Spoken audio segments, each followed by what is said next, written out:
Six chill, for real. Judah.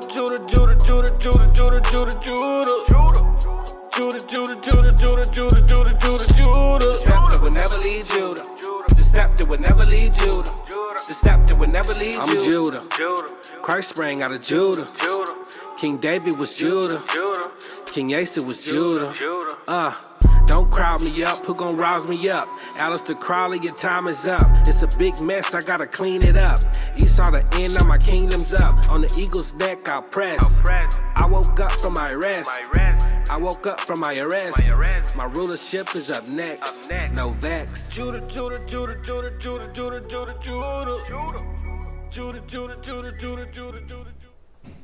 Shalom, brothers and sisters. Shalom. Thank you for joining us. We are here live at Norfolk, Virginia, 2610 Granby. Our class days are Tuesdays, Thursdays, and Fridays. Tuesdays, Thursdays, and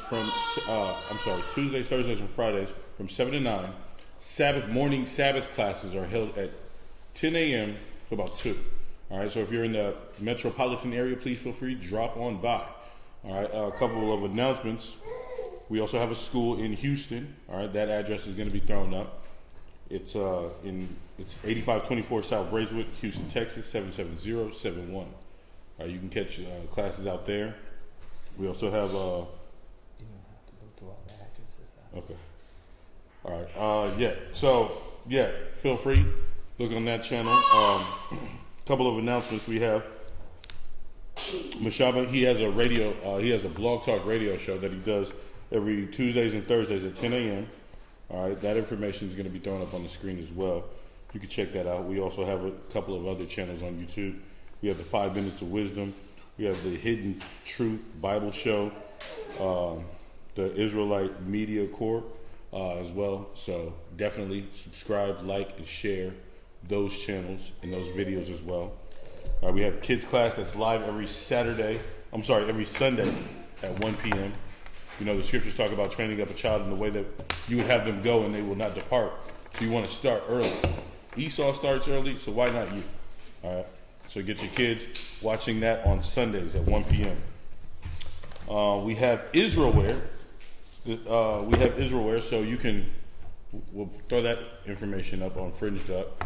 You can subscribe, get a t-shirt for $35 or a t-shirt and a headband for $75, and do that every month. Hit us up on that. Sisters are really gifted in making the apparel, the garments, the fringe shirts, the headbands, all of that. All right. We have Hebrew Academy. If you're an aspiring brother that wants to do more instead of just being a pedestrian, and you want to do more in the body, in the work, dedicate yourself more, shalom, sir, to being a teacher. Instead of being a bystander. A bystander, right? You want to do something about your life instead of just getting knowledge, but you want to feed your people the way you're getting fed. Then we have Hebrew Academy, and that's in Rochester. It's every Monday. In Houston, it's Tuesdays. You can join them through Zoom if you need. And here in Virginia, we have it on Wednesdays. All right. We push that 1 Timothy 3 to the point of where it has to be ingrained in your actions, in your speech, in your gait. You know, because that's the beginning works of trying to be a man in the eyes of the Most High. So also, if you have any questions, comments, concerns during class, text only, Priest Chaazaqya, Priest Shaqat. That number's thrown up there. We have a business, MacArthur Mall, sweet ambiance. All right, we got your latest and your greatest fragrances, therapeutic oils, medicinal oils, soaps, bath bombs, all of the works we have. You can subscribe at sweetambiance.com. Get a monthly subscription box full of goodies and what have you. But if you're in the area, MacArthur Mall on the first floor, located right next to Annie Ann's Pretzels. All right, if you have any donations, we'll hit you with the Wells Fargo link at the bottom, as well as the Zelle information. If you have any books, pens, papers, pencils, apocryphas, dictionaries, Funk and Wagner's, encyclopedias, the older the better. Bring it through. Desks, chairs, laptops, computers, whatever is in your heart to give, yeah, go ahead. Please do that.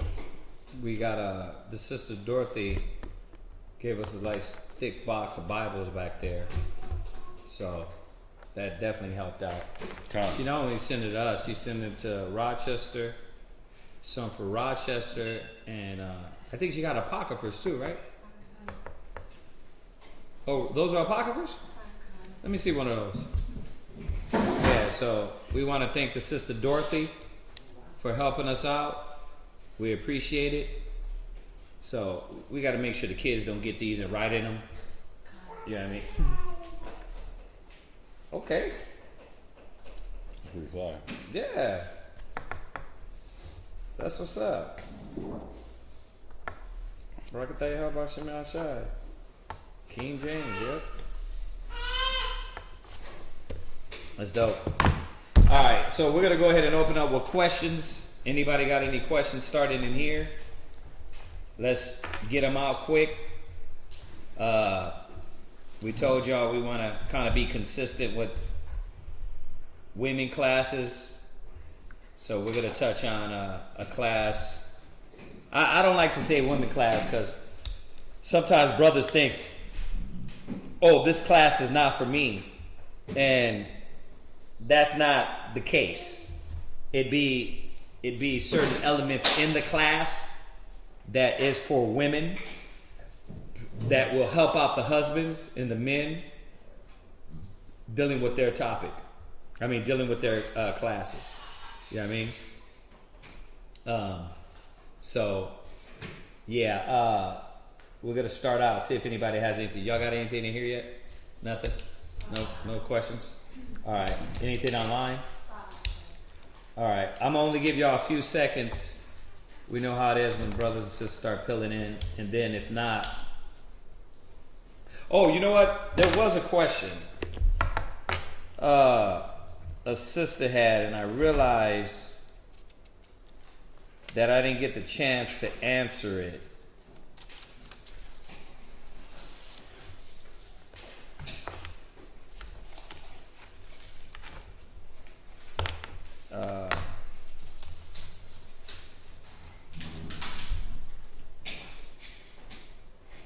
Right, I didn't get a chance to answer the question right here. I think that's Mrs. Early. She asked a question. My question is, do you train females to be teachers and leaders? I hear you address most of your attention to brothers. What is your policy in the subject of women in power? Yeah, a woman does have power. She just has power in her order. See how I worded that? Very strategically. It's all how you word things. Yes, women does have power. They have power in their order, right? They have power in the house. They have power with the children, right? They have to make the house the place it needs to be. Right? So, and it might be a new sister, so let's go real quick. Let's go just to 1 Corinthians 11 and 1. Let's go to 1 Corinthians 11 and 1.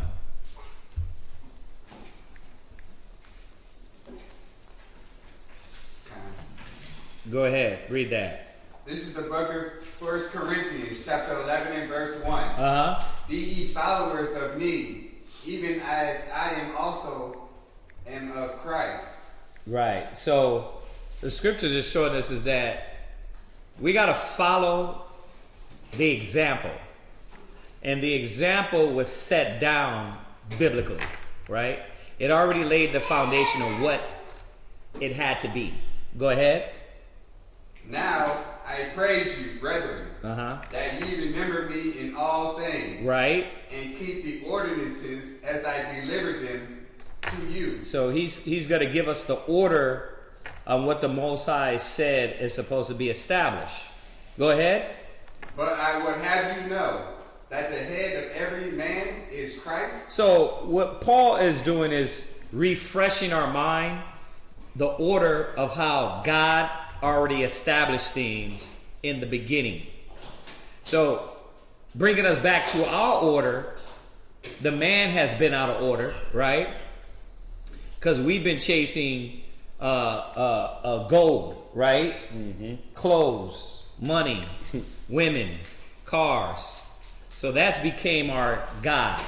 That's became a power over us. So he's setting us back in order and letting us know, no, your head is supposed to be Yahushai, who they call Jesus Christ, right? Go ahead. And the head of the woman is the man. And the head of the woman is the man. So now we're falling back in order, right? She's understanding that her head is her husband. Her head is the man. So God, Christ, man, women, and then we got the children under that, right? So this is just setting back up the order in our household, in our community, in our nation, all the things that's been stripped through us through captivity, slavery, and being amongst the Gentiles, right? Go ahead. And the head of Christ is God. So there you go. God, Christ, man, woman. And then we know that the scriptures say that the authority of the father and the mother is given over the children. So now we have structure again. So that's the order of things. So yeah, the woman has power in her order, right? She has power in her order. She doesn't have power out of order, because that's what this system, America, that's what religion has done, taking the woman out of the order, right? Go to Psalms,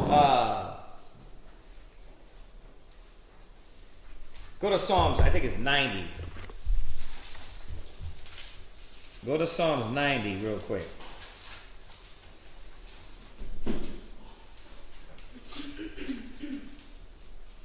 Let me make sure. Hold on. Oh, it's Psalms 82 and 5.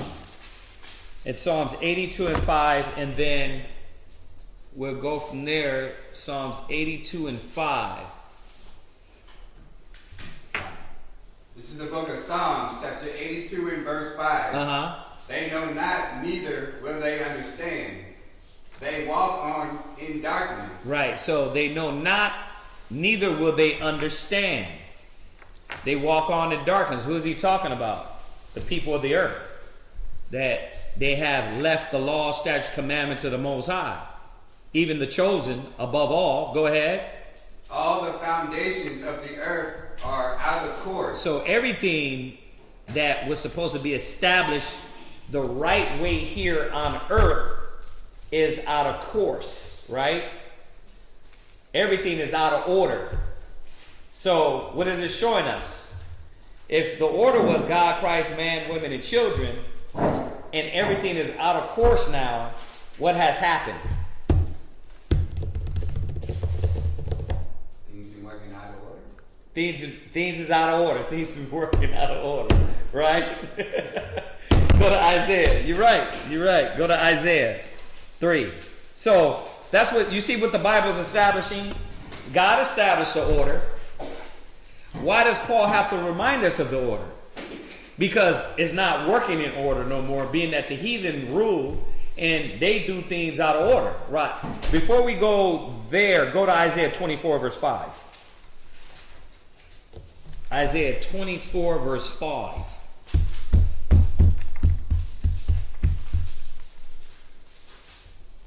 Go to Isaiah 24 verse 5. Read that. This is the book of Isaiah, chapter 24 and verse 5. The earth also is defiled under the inhabitants thereof. So we got two scriptures. Psalms 82 is telling us it's out of course. Now it's telling us it's defiled. Right?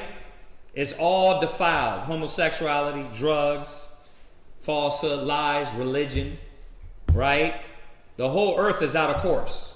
And it's defiled. Go ahead. Because they have transgressed the laws Because they have what? Transgress the law. Because they transgress the laws. So now we're understanding why the man is no longer the head of the household. Why we're not chasing and going to our big brother under the rule of the Most High, Christ, the Most High, right? We're not doing that. Our God is no longer the Most High in Yahweh Shai, because the whole earth is out of course. Because we did what? Transgress the laws. Now, being that we transgress the laws, what else happened? Go ahead. Change the ordinance. What was changed? The ordinance. Right, they changed the ordinance. So now the order's out of the the structure is out of order. Right? It's all mixed up. The women ruling the man, the kids are divorcing the parents, right? The man wanting to be the woman, with the woman wanting to be the man. It's all chaos because we transgress the laws. Go ahead. Broken the everlasting covenant. Right, and literally they have somehow found a way to break every law in the Bible. They've broken the everlasting covenant. Go ahead. Therefore have the curse devoured the earth. And that's what we got now. We're under the curse because we are not under the order that Paul was reminding us of.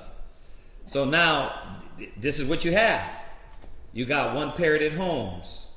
You have confusion in our neighborhoods. The drugs, the dope, homosexuality, our children having sex at a young age, right?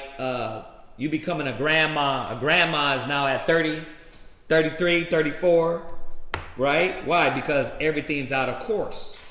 So what does this got to do with her question? Well, it's out of order. So what is the order? The order was said that God, Christ, man, and women. It's not like that anymore. So we got to understand what is the order of the woman. Before we do that, go to Isaiah 3 and 12. One more scripture.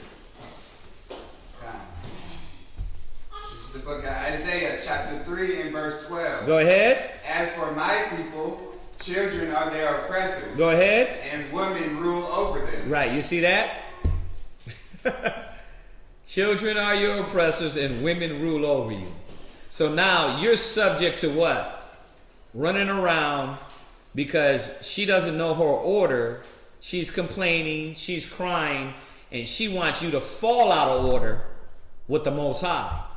Because she wants you to do what? Chase her. Now, it's crazy because everything always comes back to here. Like, I didn't ask the question, right? The sister asked the question, but it always comes back to this. Why? Because these are the things and the facts that have brought us out of order with the Creator. So now we're trying to chase women, money, cars, clothes, instead of chasing the Father. Right? So we got to put things back in order. So what was the order? That God, Christ, man, women, children, right? That's the order. So what is the woman supposed to be doing in her order? Right? And I'll repeat again. I'll repeat again the question for y'all that just got online. The question is, my question is, do you train females to be teachers and leaders? Yes, we do. Of course we do. In their order. Right? Because when you come in our school, there's many women leaders, but over women, over children. Right? Khan? Do women teach? Khan. Women and children. Right? Because that's what the Most High said. So she's gonna be a teacher. She's gonna have all this, but not like America says. To where she's teaching a man. Why? Let's go there. Where are we going, Ahrayah? We're going to We've been waiting here a while. I mean, where we at? No, I'm grabbing it right now. You grabbing it. You're supposed to be there, bro. Come on, let's go to Titus. Oh. I mean, all y'all should know this because we keep literally going over it and over it and over it and over it. Titus 2 and 4? Go to Titus. Go to Titus. Yes, sir.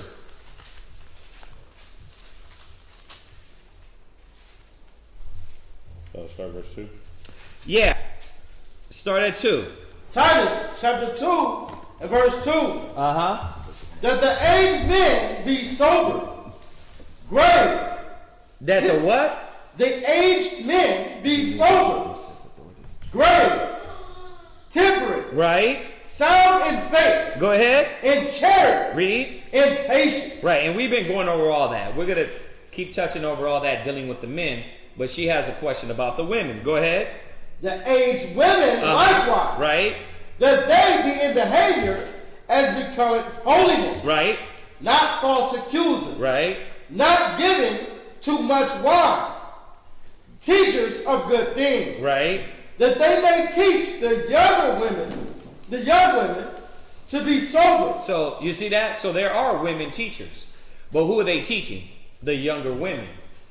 Read. To love their husbands. Right. So what are they teaching these younger women? To how to deal with their husbands. Right? And I like what a war said the other day in class. If you got a sister that is not directing you back to get in order with your husband, that sister's not a sister. She's not a help. Right? Go ahead. To love their children. To love their what? Children. Right. To love their children. So you see that? So she does have authority. She has authority and power over her children. Some sisters that are going to be elder women are going to teach the younger women. You see that? Read. To be discreet. Right. So read on. Let's go. Let's read on. To be what? To be discreet. Right. Chaste. Keepers at home. Go ahead. Good. Obedient to their own husbands. So, do you see anywhere in here where it says they need to be dropping it on their husbands? Nah. They need to be teaching their husbands. Nah. You know what? They got to get their husbands in order. Nah. You know, because it said here, it said that they teach the younger women to teach the younger women and the younger men. Nah. Right? It didn't say that. Yeah, and to teach the younger women how to teach the younger man and the younger sister. No, this is how to teach the women. So it's telling us the order. What order we fell out of. Right? Go ahead. That the word of God be not blasphemed. Right, because that is happening now because things are out of order. The word of the Most High is blasphemed because the order. You go to religion, you go to churches, and what happened? The women is running around, running their damn mouth, out of order, speaking out of turn. They don't know how to shut up. They over talking this person and that person, right? They walking out on you when they don't like what you hear, right? What? The women of the pastors. Now. Yeah, the women of the pastors, right? Right. So it's telling us the order of the woman. Y'all get that? So hopefully I'm answering the sister's question. Go to 1 Timothy 2 and 12. 1 Timothy 2 and 12.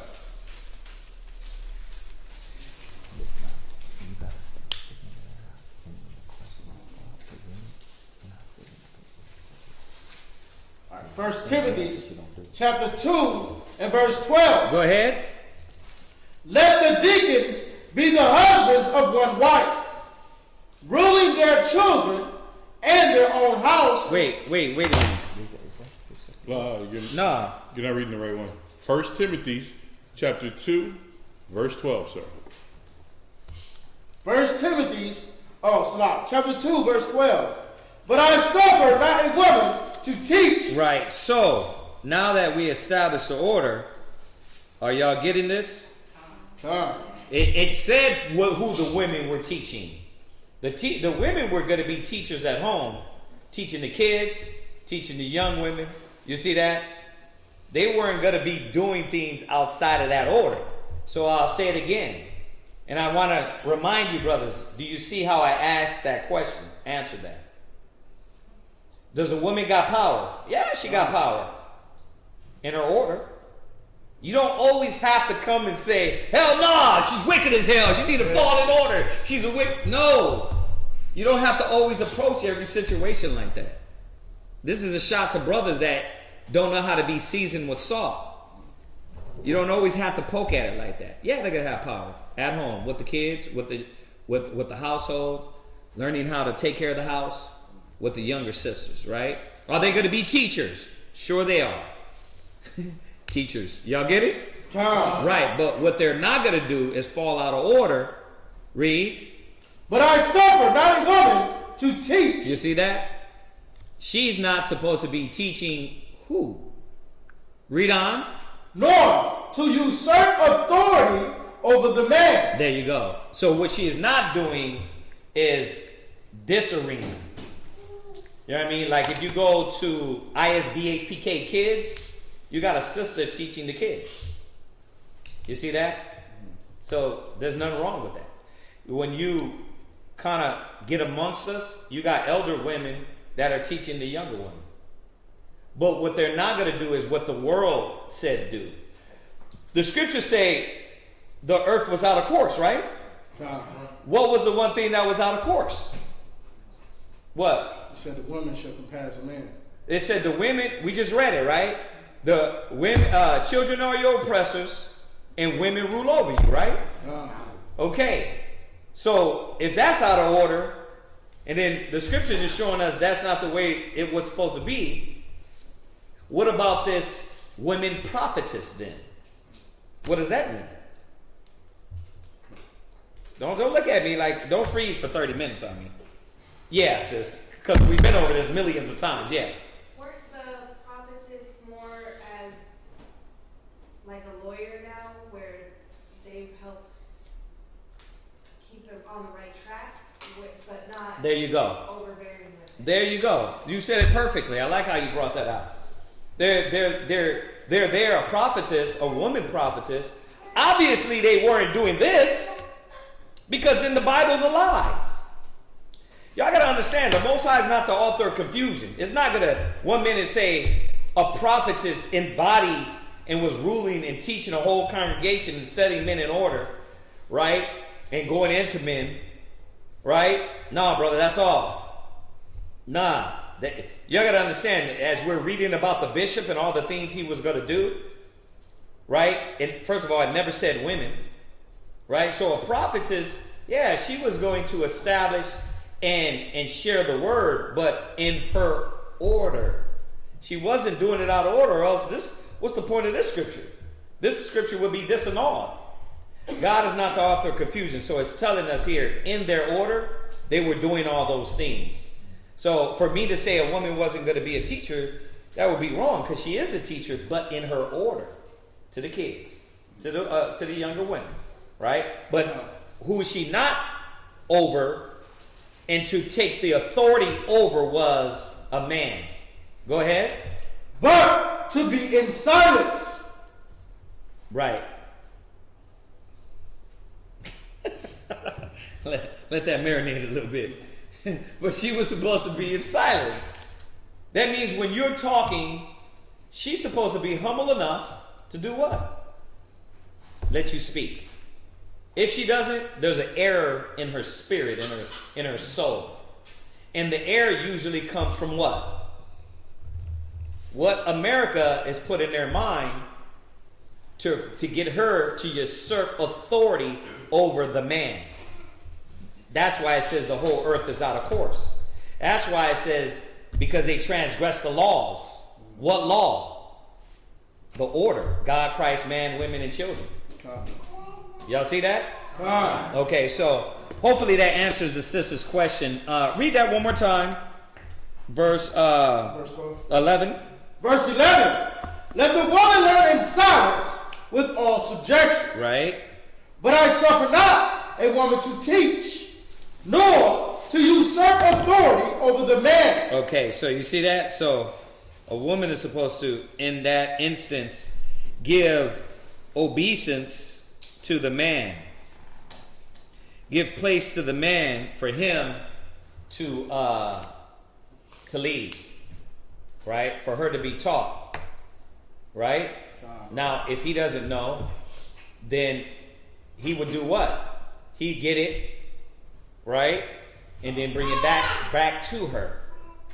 Or if he gives her leeway and say, well, you can ask the priest, then she can talk and ask.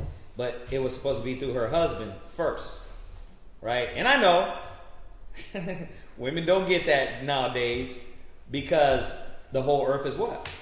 Out of course. But in the kingdom of God, what's going to be there? Order. It's going to be order. It ain't going to be chaos, right? So, all right. So hopefully the sister, Ms. Early, got that. If not, it's recorded. She can go back, look at it, all right? So did anybody have any other questions? Okay. So let's get into this topic on modesty, all right? Modest. We're going to be addressing the sisters tonight, but I'm going to say it again. There's a lot of things that brothers, we're going to learn about this modest spirit also. So go to 1 Timothy 2 verse 9. 1 Timothy 2 and 9. 1 Timothy 2 and verse 9. In like manner also, that the women adorn themselves, right, in modest apparel. So that's what we're going over tonight. Modest apparel. Who knows what apparel is? Raise your hand. Just to make sure. Apparel is what? Clothes. It's clothes. Right. So what's adorn mean? I'm a wanna. Covering yourself. Covering, right? So your covering was in modest apparel. So let's look up the definition of modest. Because you know how we do at ISBHPK LMNOP. We like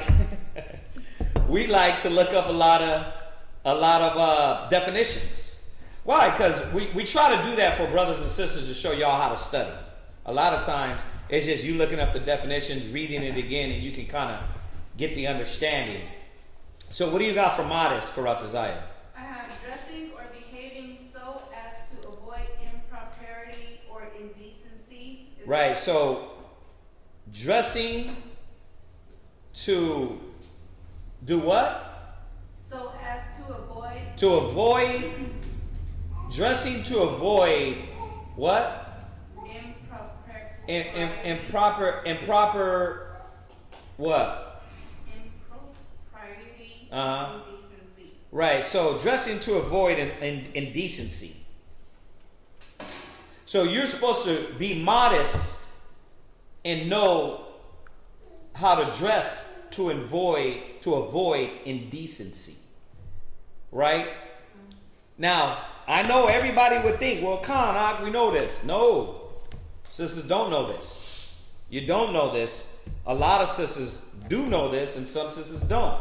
So a lot of sisters don't know how to dress modest and to avoid that indecency.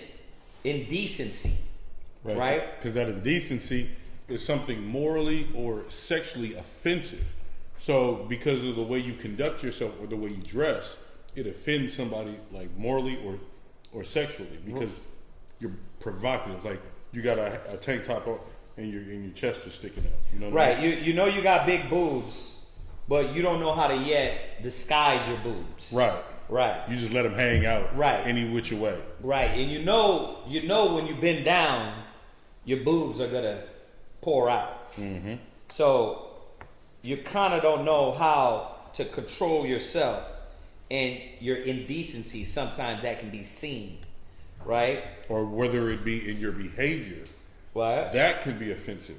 So if you're sitting there and your rib is talking in a disrespectful manner to you, loud and boisterous, in front of everybody with no discretion. Right. She's not modest. Right. That's indecency. That's as well. indecent. And I'm glad you touched on that because, we were not just going to touch on just the clothes. We're going to touch on the spirit of this modesty. Yeah, it says. The definition I have goes more towards. What you got? You gotta get unassuming or moderate Say it one more time. Unassuming or moderate in the estimation. Unassuming or moderate. Go ahead. In the estimation. Uh-huh. Of one's abilities or achievements. Right. Unassuming. Like you don't have to be flamboyant with your achievements and your what else did it say? Of one's abilities or achievements. One's abilities or achievements. Because that shows a lack of modesty when you're good at something, but now you're pressuring for it to be noticed, right? Mm-hmm. So you're not modest. You're not meek. What you got? Modest, observing the properties of the sex, not unwomanly in act or bearing. You see that? Not unwomanly. See, and this is the thing. There used to be a definition of what is womanly. Remember, they took that and erased all that. There's no definition of what is womanly, how to dress. They have taken away all the modest things to define what a woman is. Now you're supposed to, like even character. Even character. Oh, judge me not on how I look. Judge me on the merits of my character. Well, your character is of a whorish, proud spirit. So now not only are you not modest in the flesh with how you dress, but your spirit is not modest. So you're a two-time hoe. Yeah. In the 1828 one, it says that modesty is that lowly temper which accompanies a moderate estimate of one's own worth and importance. Right, and it's going into the inward, the how you're supposed to portray modesty, right? What? So this is I looked up womanly woman, right? And it says a woman who behaves in a manner traditionally regarded as appropriate for her sex. Right, traditionally. And right now there's no more tradition. Right? And once again, if you want to know and you want to pin it up, first of all, ask your husband and look at your daughter. If your daughter is moving in a certain way, most likely she got that from you. She got that from you. She didn't get it from the man. Why? She picked up those effeminate traits, unless she acts like a man, right? And once again, that could be from her too. So let's go back to 1 Timothy 2:9. That way we understand. We're talking about on two things here. Remember, let's not be narrow-minded. The Bible is giving us double layers of how a woman should be modest. Clothes, appearance, and spirit. Her modesty. So remember, this is the quality we're going to find out that the Most High is looking for. Go ahead. That the women adorn themselves in modest apparel with shamefacedness and sobriety. Right. Not with bordered hair. Right. Or gold or pearls or costly array. Now, let's get this right. And I'm not going to go over all those scriptures because there's a lot and I wouldn't have to over the topic. Israelite women and men dressed with earrings, jewels, gold. They were decked out. There was nothing wrong with that. But what happened was the Israelite women stopped judging the character off of the spiritual attributes. They now do it off of the physical attributes. It's no different than what is here in America. This happened way back when we start dealing with the nations and becoming out of order. So that's the problem we have. You know what I mean? This is the things that tore down our community and why you see a 12-year-old girl. But I'm at the gym the other day and this girl, I told y'all that she had a tutu on. She had a onesie workout thing, but and her ass is slightly falling out the bottom. She wasn't 12. She was about at least 19. Right? But her butt is falling out the dress. And she's walking and then, she's doing her thing. And then I noticed her crying. And I'm trying to be nosy at this point, like what she's crying about. So Esau walks over to her and like, what's up? And she's basically pointing over, like somebody says something to her in there. You know what I mean? But why? Your ass is falling out. Now, the idea is, so what her ass is falling out? You don't have the right to judge. Well, you would think, but as we're finding out by the child molestation, kidnappings, by the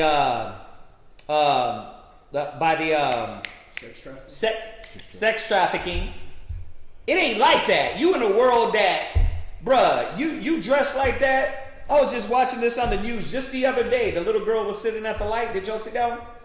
She was sitting at the light. Old boy jumped out the white car, went to go get her.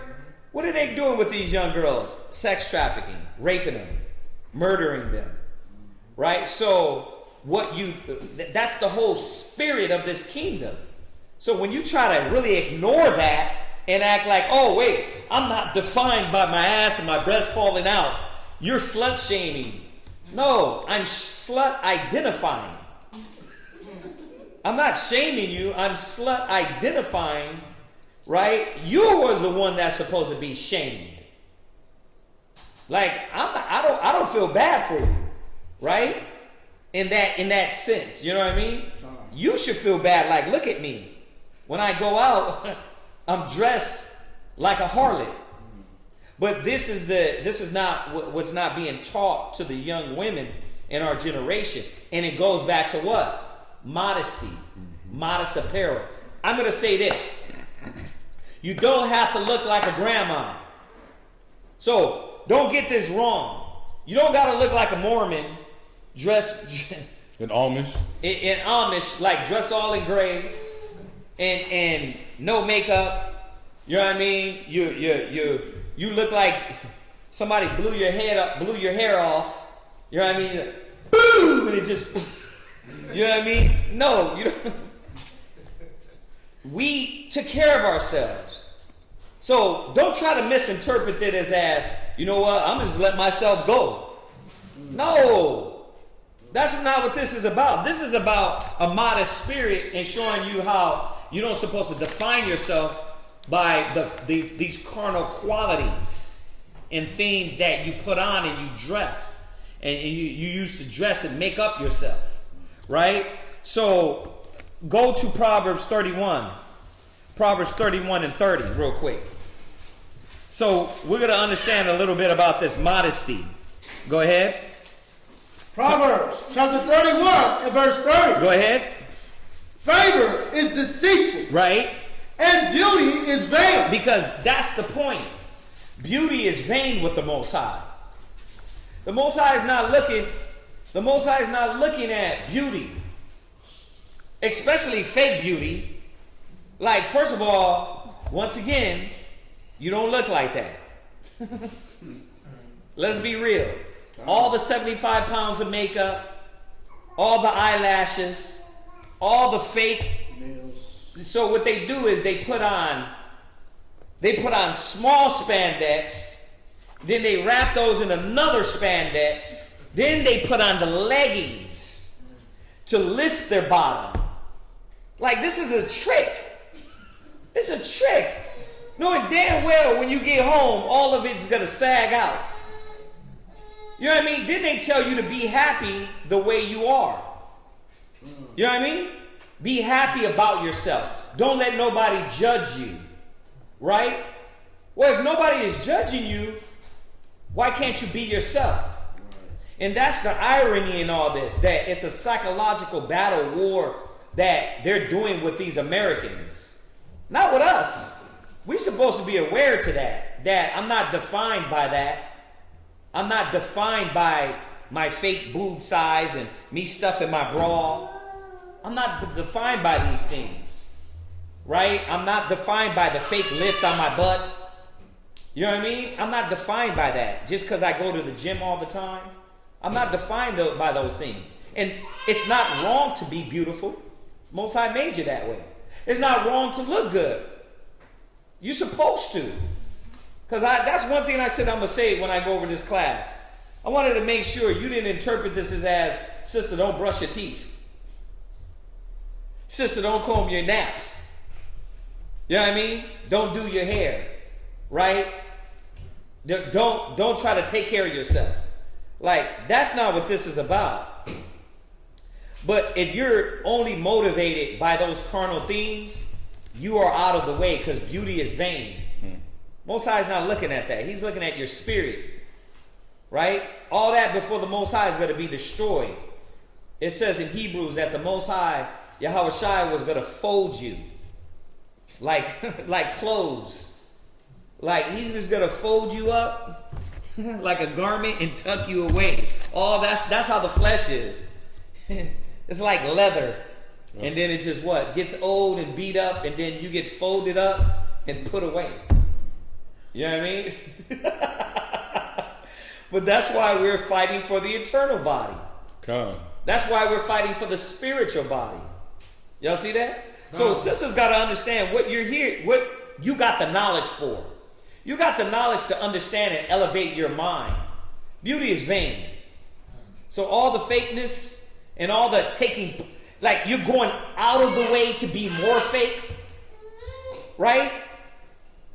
If you left it up to men, ask all men, what do you love more, natural beauty or 75 pounds of makeup? Natural beauty. All day. All men are like that. If you bald headed, and I met you and I was drawn to you, I'm not. Yeah, you don't have to put. I walking in Walmart yesterday. Her dreads, fake dreads, were like all the way down. Like she's like, what's the point of that? Like, you want everybody to know how long your fake hair is? I don't get it. But once again, they're defining themselves by the carnal appearance, physical. And America's on that BS. Oh, don't let nobody judge you. Then why are you pushing everybody through social media and through the fake apps, the apps, the different filters and all that? If you're 1 minute over here telling them don't let nobody judge you, but then another minute over here, you're pushing to them to look like the models. So all that, if y'all don't understand, I keep saying it, this is children's psychology. They're doing child psychology to you and you don't even know it. And that's the sad thing about it. But if we come back to the knowledge and we start walking in the Word gives us a higher thinking. Don't define yourself by the physical appearance. Yeah. I do have a question because I did something the other day. I went to the beach with my daughter, and it was a lady. She had been about, I say 600 pounds. She was pretty big in a bikini. The first thing I thought was like, what's wrong with her? Ooh, that's nasty. But then I started praying, oh God, I'm talking about somebody. Was that wrong for me to have that as the first reaction? You don't. The thing is, the acknowledging of it, you got to know it's filthy. So there's nothing wrong with knowing it's filthy, but you just going around talking and like doing that with somebody, you shouldn't do that. I mean, when me and my daughter was walking, and that was just the first thing that came to my head, like, what is that? Yeah, but it should be added. You see why the scriptures tell us how to dress? Because you learn that's what we do with our kids. Like if we're going to acknowledge some filth, we're going to come back and add the scriptures to it. Mm-hmm. So it won't just be you talking about them or you're making fun of them. Because we don't want to do that. We don't need to be making fun of them. Once again, even what I'm going over is not to make fun of them. It's to show how filthy it is. When we're talking about the girl's butt coming out of the thing, it's like that gets tiring. It's like too much of that. Right? Too much of you pulling the spandex to your neck. You know what I mean? And they doing it right there in the gym. They're like...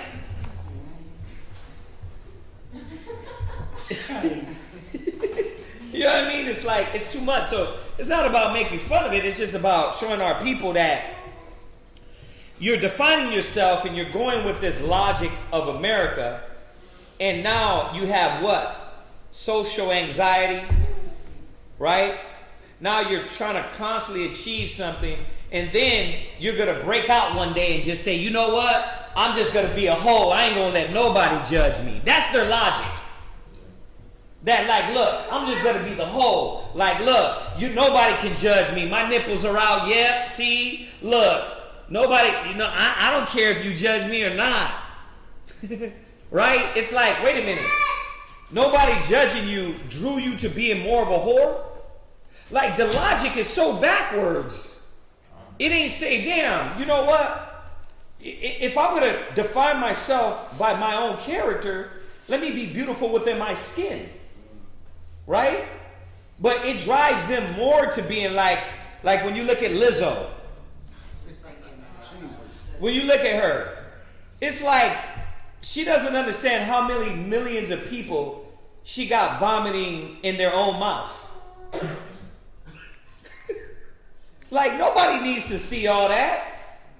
Right? You got millions of people drinking their own throw up because you want to get up there and say on Google, oh, look at Lizzo. She was in her bikini. She doesn't care how she looks. If she doesn't care how she looks, then why is she putting it on social media for everybody to see? If she's not defined by that, why is she showing the world her body? Right? So you can't come with that old garbage mentality. Oh, you're judging. Yes. The scripture says spiritual man judgeth all things. And it's showing us here, beauty is vain. Go ahead. But a woman that feareth the Lord, she shall be praised. Right. You see that? That's what a woman's supposed to be defining herself by. And that's what we got to teach the young women. The daughters. You know what I mean? Even the boys. I teach my son, listen, don't just look at the outward appearance. Right? You better look at their spirit and how they talking to you.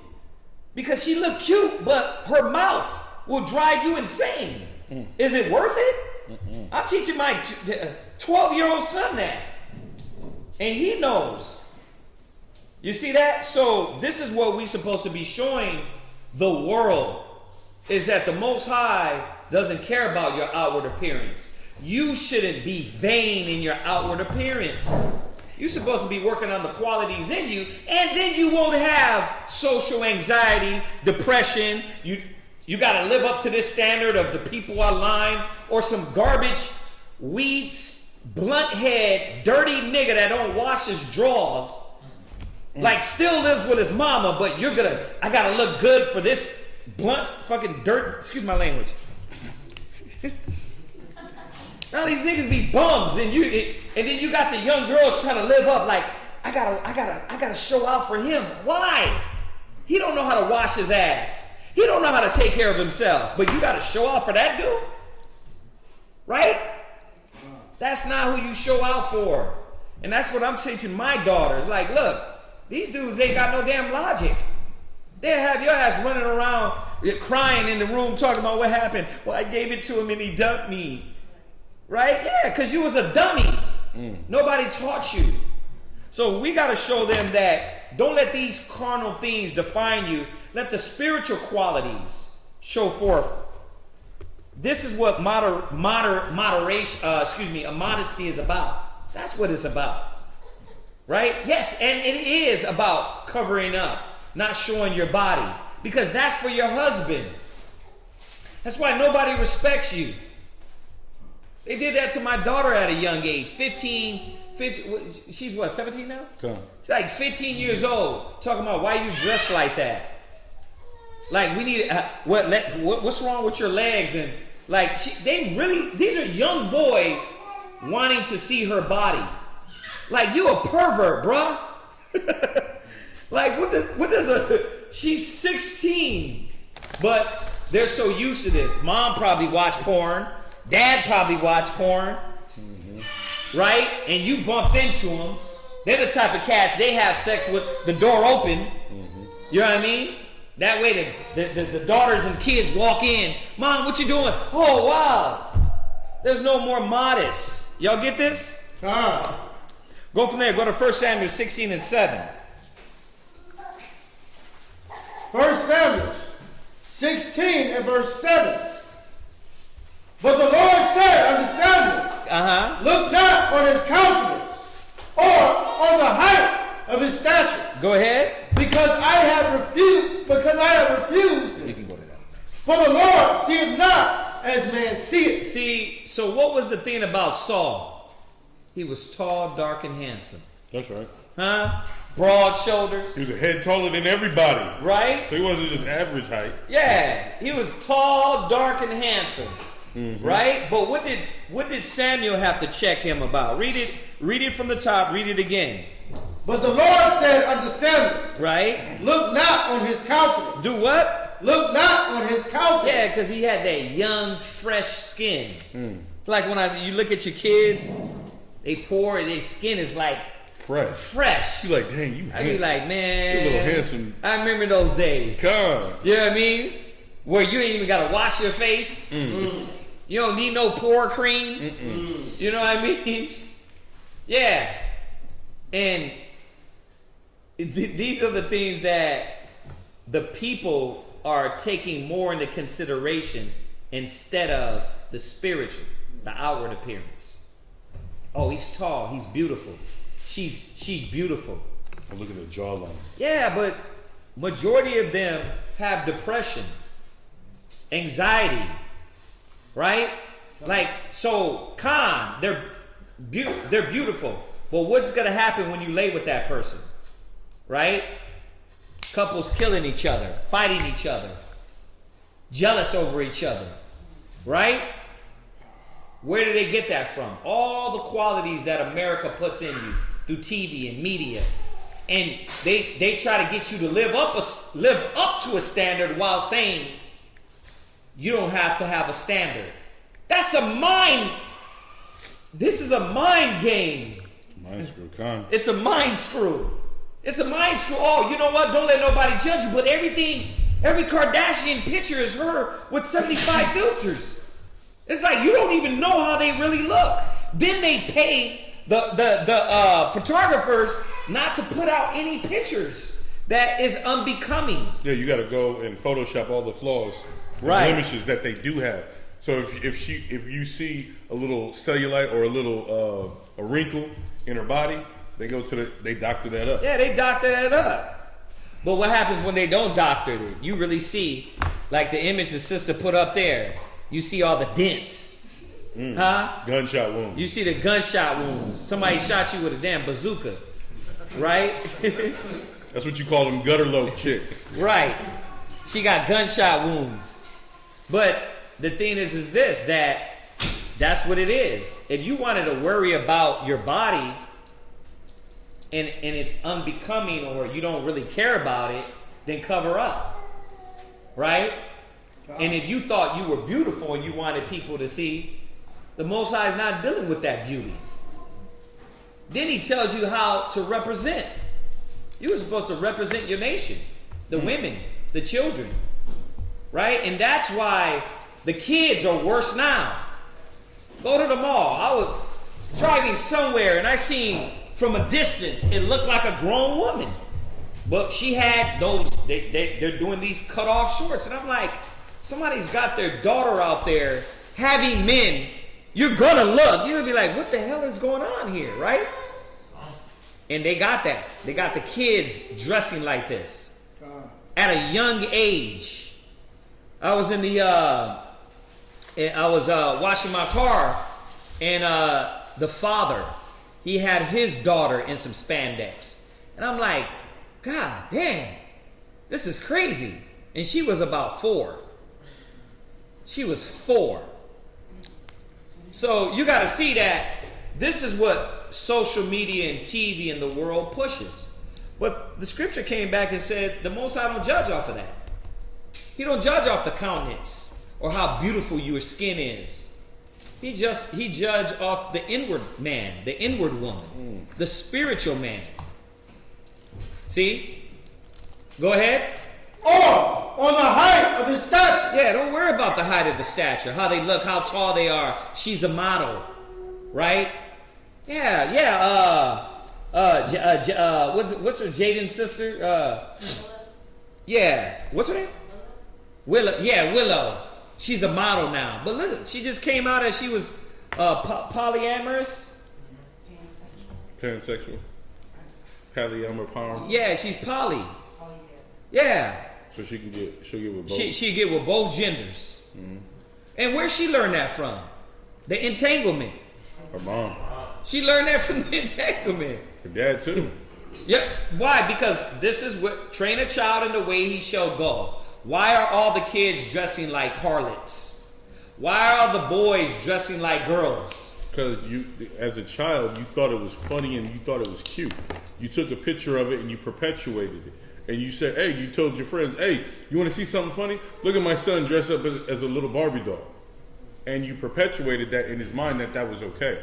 He picked up his mom's purse and he walked around with it acting like he was going to go somewhere like his mom does. And you said... You laughed at it. Yeah, you laughed at it.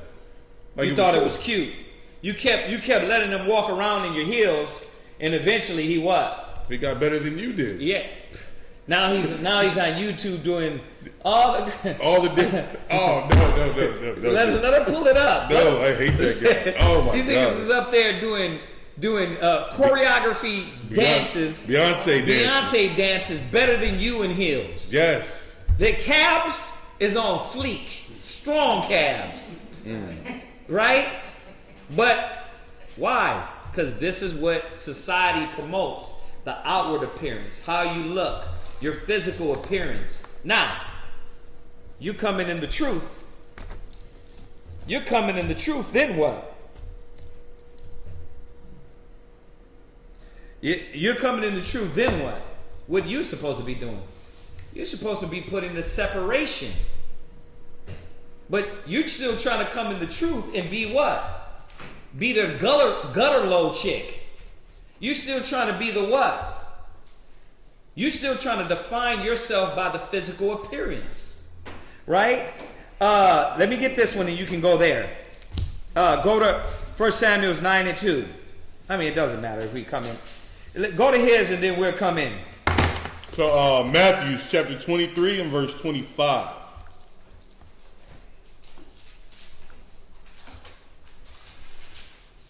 Matthew chapter 23 and verse 25. So the people who are only indulging in the outward appearance, as far as like the leaders, you mothers teaching your daughters, teaching your children like this, fathers perpetuating that to their sons, this is what Yahweh Shai had to say to his own people who are doing that.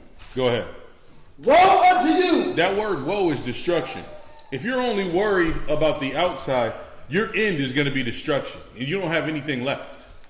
If you put all your livestock and all your fortune and all your hopes and dreams in your face, most likely put you in a 3rd-degree burn right now. Then what? Acid. They throw the acid on the young models. Oh, yeah. I've seen that. Acid faces. Oh, you think you pretty, huh? Psst. Yeah, you done. So he's letting you know your end result in your hopes and dreams and your beauty and your apparel, and you thinking you got it because you flossing nice. He's saying your end is destruction. Read on. Woe unto you, scribes and Pharisees. He was talking to Israel during this time. He wasn't talking to the rest of the world. So this is Israel. You got to wake the hell up. Go ahead. Hypocrites, for ye make clean the outside of the cup. Why did he call him a hypocrite? Because you're only worried about the outside. You're only worried about what is it? Beauty's skin deep. Yeah. You're not worried about the inside.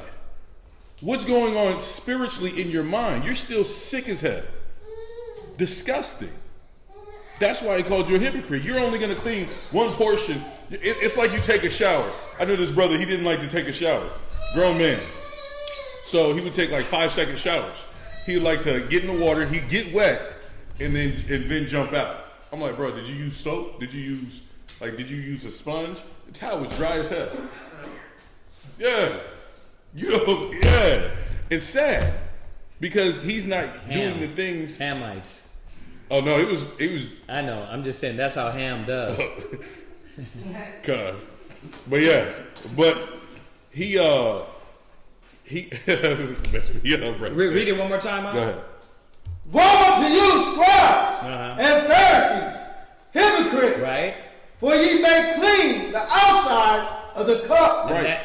Go ahead. So you're only worried about the outside instead of the things that the Most High is looking at. That's going to get you into the kingdom. Mm-hmm. The inside, the spiritual man, the spiritual woman. Read on. And of the platter, but within they are full of extortion. You're full of greed. You're full of self-indulgence. Why? That's a disease right there. And that's what needs to get fixed. That's why the Most High is calling you a hypocrite. You're worried about getting your outside clean, but not worried about cleaning that greed and that self-gratification, that American mind state. That's a sick, infested disease that you perpetuate more than your looks. Mm-hmm. And that's what the devil understands, and he perpetuates that to you. And what do? Like a little leech, you suck it up. Right, and then you want to know why your daughters and your sons think the same way. Because that's what you're promoting. That's what you're pushing. You're a grown-ass woman, but your social media is more on fleek than kids. Right? You trying to show you showing all your old 10, 15-year-old pictures. Mm-hmm. When you was way younger. Right? Knowing damn well those arms is flapping now. Mm. Right? You that chin. You got a double chin. Right.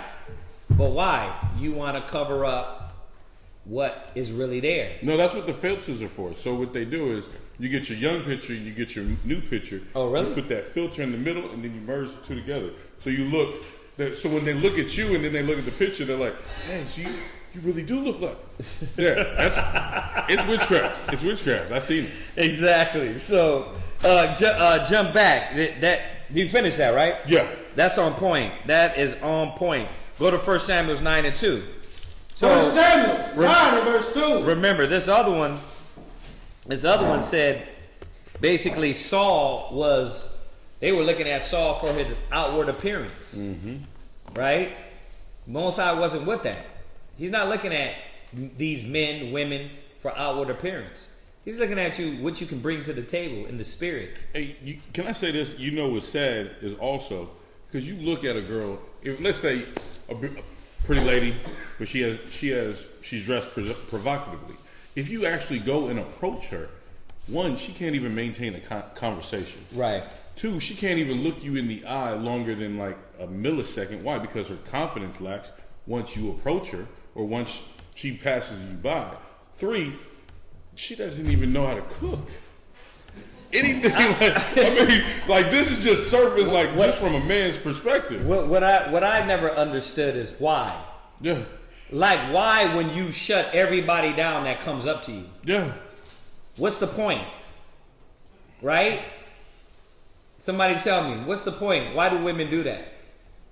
They know they got their ass falling out the bottom of their shorts, but when they're approached by men, I watched it. I can see cats who are trying to approach women and they be like curving them quick. But why? What's the point? Yeah. They're fishing and they're like the booty is a bait and they're trying to catch a certain fish, you know, to catch a little bait fish. You're like, oh, I don't want that little fish. They throw it back.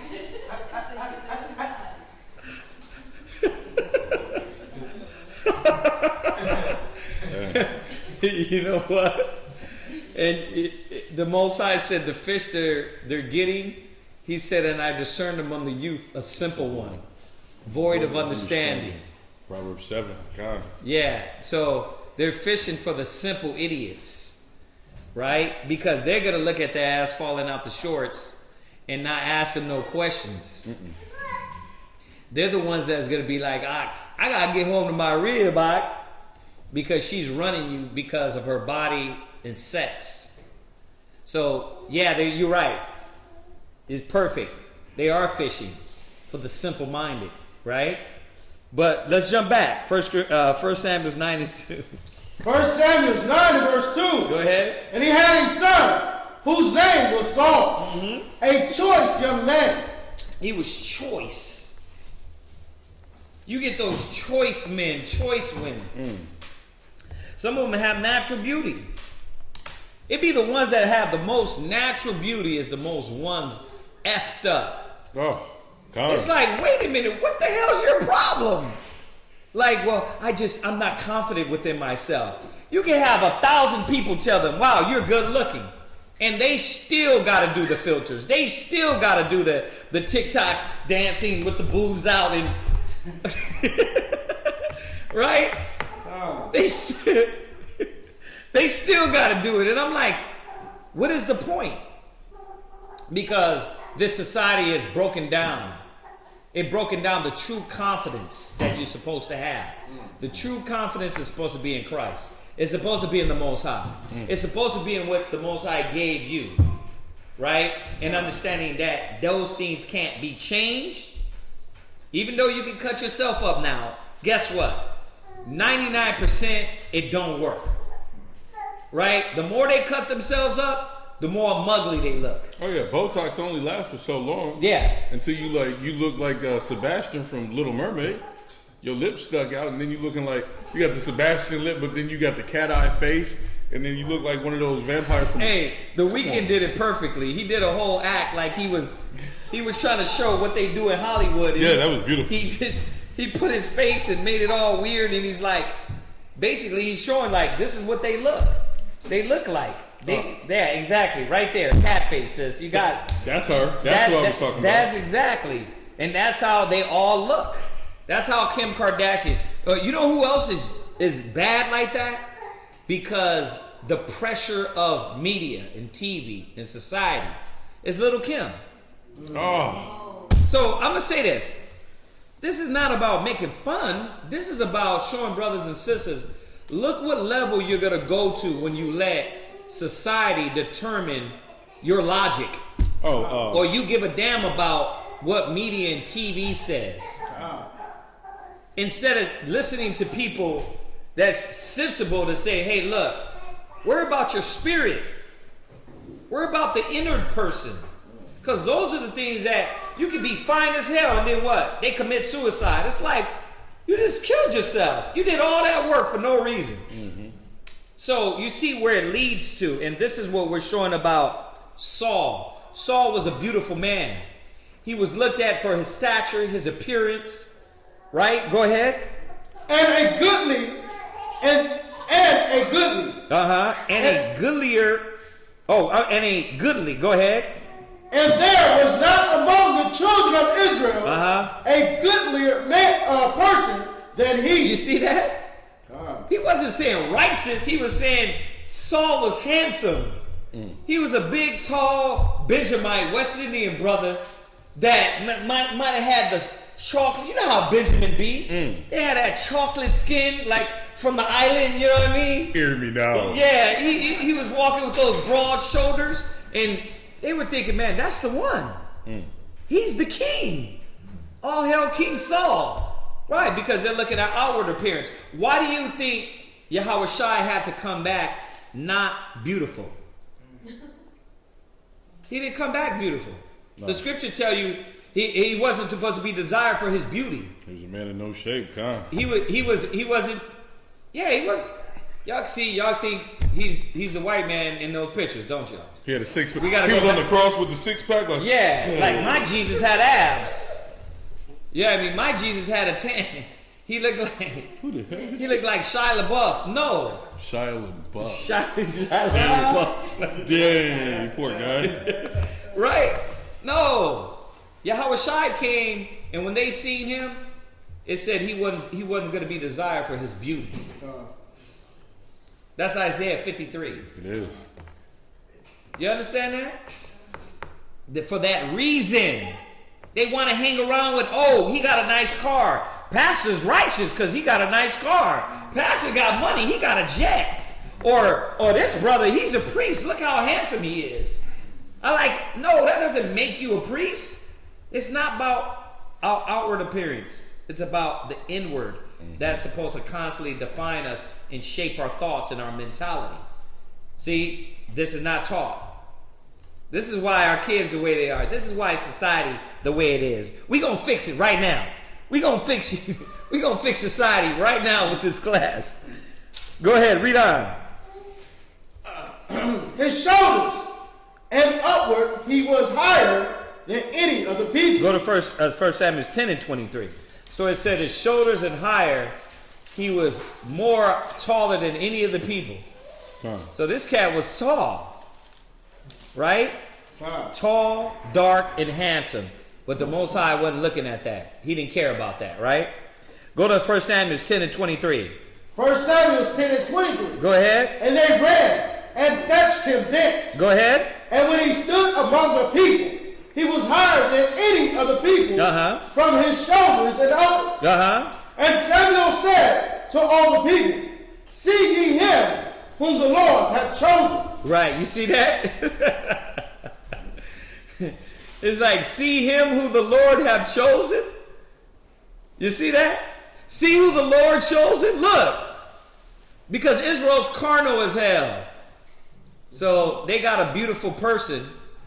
But go from there. Go to 1 Samuel 16 and 14. I'm going to show you something.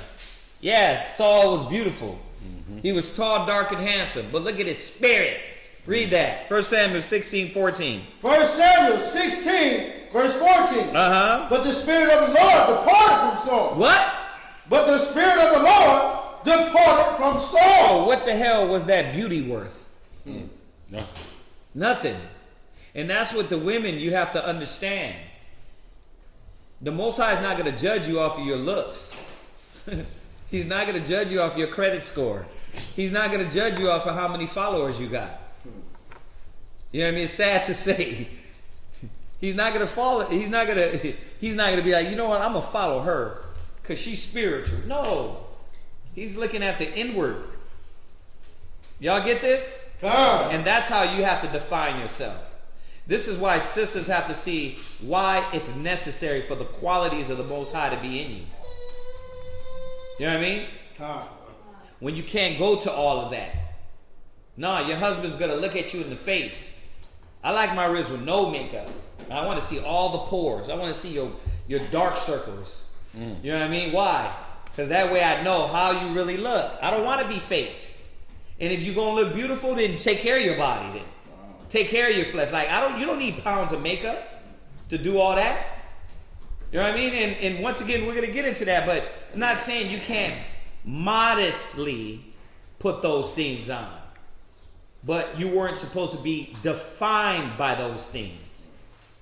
So you see what beauty has did for the first king of Israel. It didn't help him. Right? It didn't help him in his stature. Right? Go ahead. And an evil spirit from the Lord troubled him. Right. You see that? So it didn't matter if he was beautiful. Go from there. Go to 2 Samuel's 14 and 26. 2 Samuel chapter 14 and verse 26. Verse 26. And when he polled his head, for it was at 2 Samuel 14 and 25. Excuse me. Verse 25. But in all Israel there was not to be so much praise as Absalom. So now we got another man. Who's Absalom? Who knows? What? The son of Solomon? So Absalom was the son of Solomon. Right? But Absalom was bad. Bad and beautiful. Right? Check it out. Read it. Go ahead. For his beauty, from the sole of his foot, even to the crown of his head, there was no blemish in him. Are you listening? That must have been a handsome brother. It described him from the top to the bottom and said there was no blemish, meaning his toes were pretty. Think about that. That's crazy how the scriptures did that. Right? So another man that was beautiful. Go ahead. And when he polled his head, for it was at every year's end that he polled it, because the hair was heavy on it. So you had this Judite, right? That was again tall, dark, and handsome, with no blemish from head to toe. Why is the scripture describing him? When you go to these different men, a lot of men ain't described like this, but these men are. Why? Because it's a character about these men, right? When you go into the full story, obviously we're not going to go into the full story of Saul. Y'all know where it went. It said the spirit departed from him. Well, what about Absalom? Right? Go to 16 and 22.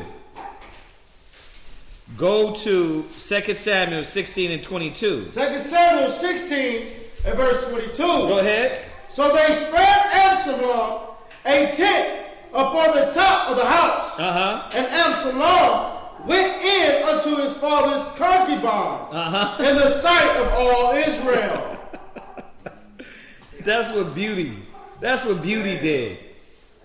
He laid a tent on the top of his castle and had sex with all King Solomon's concubines. Right? Think about that. Think about that. But he was beautiful.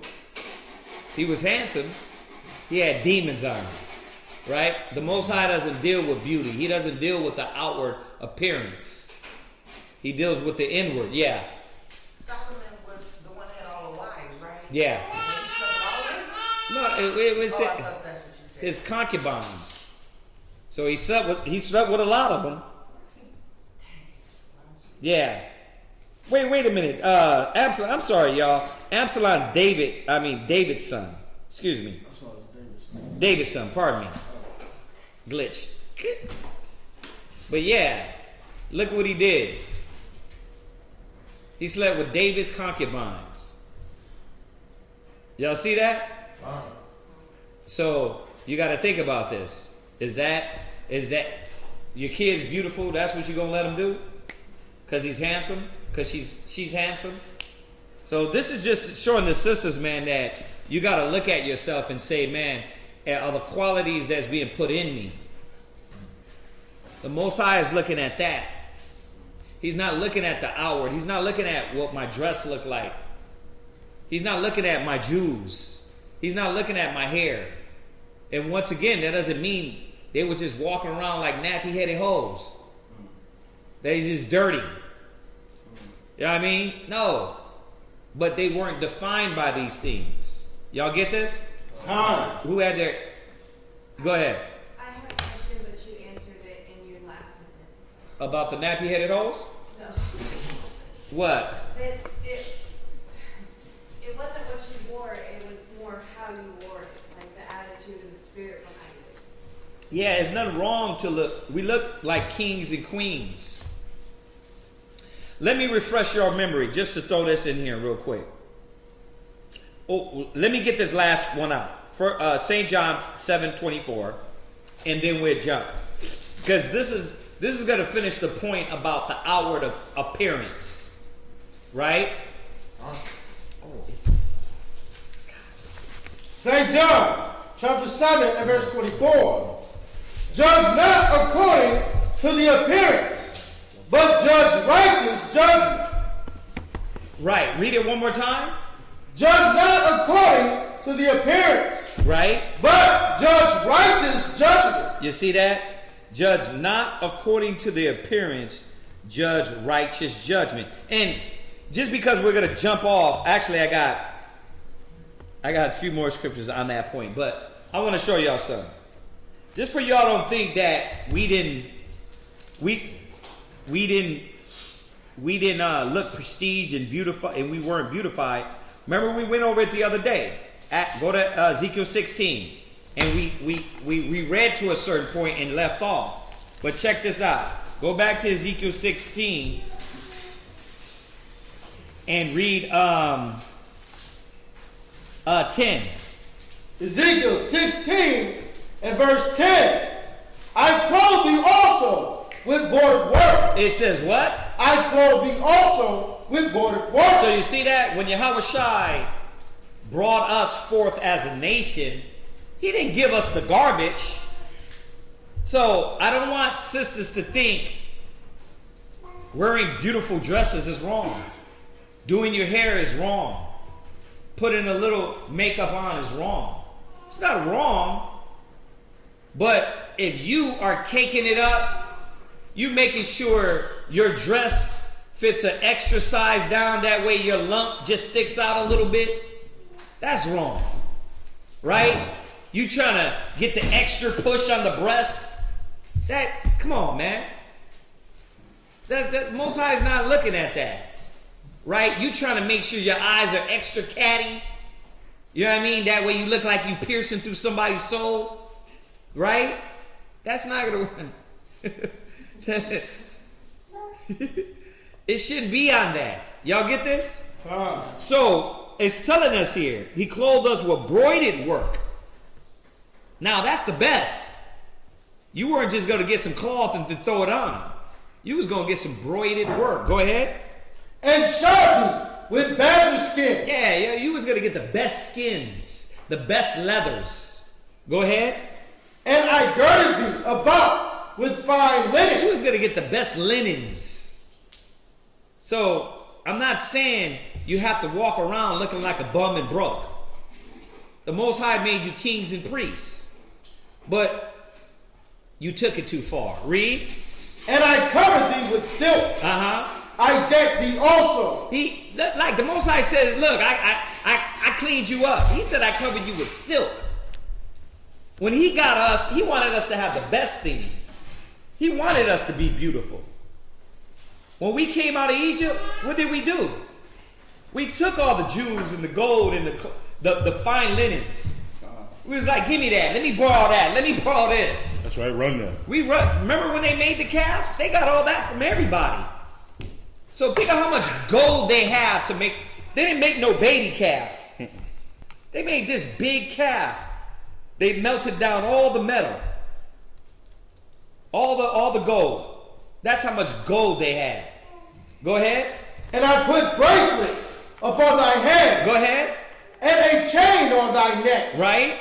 And I put a jewel on thy forehead. Yeah, he said, man, he made us royalty. Right? But what happened? Go from there. Go to Isaiah 3 verse 16.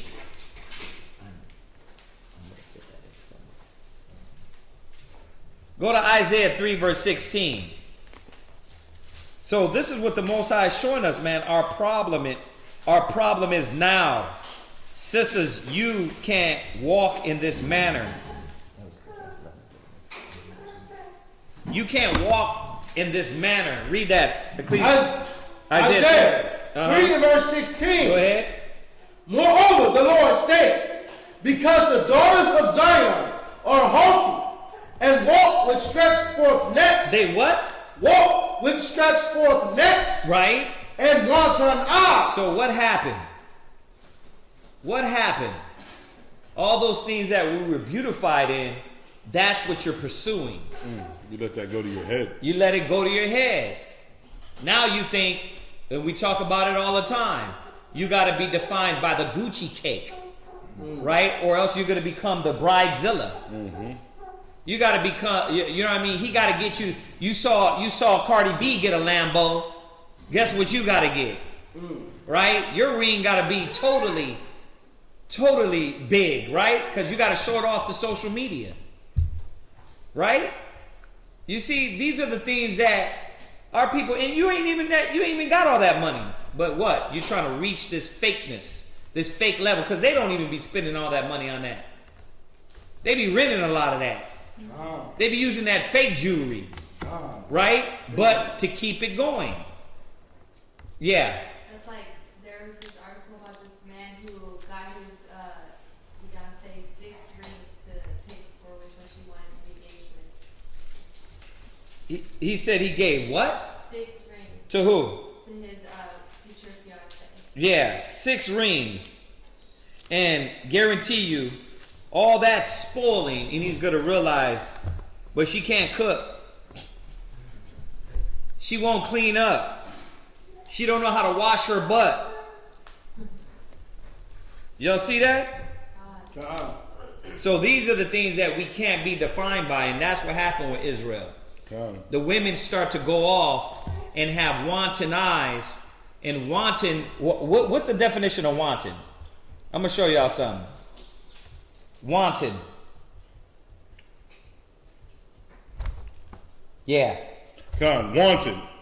Deliberately causing harm, damage, or waste. Right. You see that? You didn't really want it because it was about righteousness. It was about waste. You're literally harming yourself with these things these carnal things. It's not to be there because of necessity and need, right? It's to what?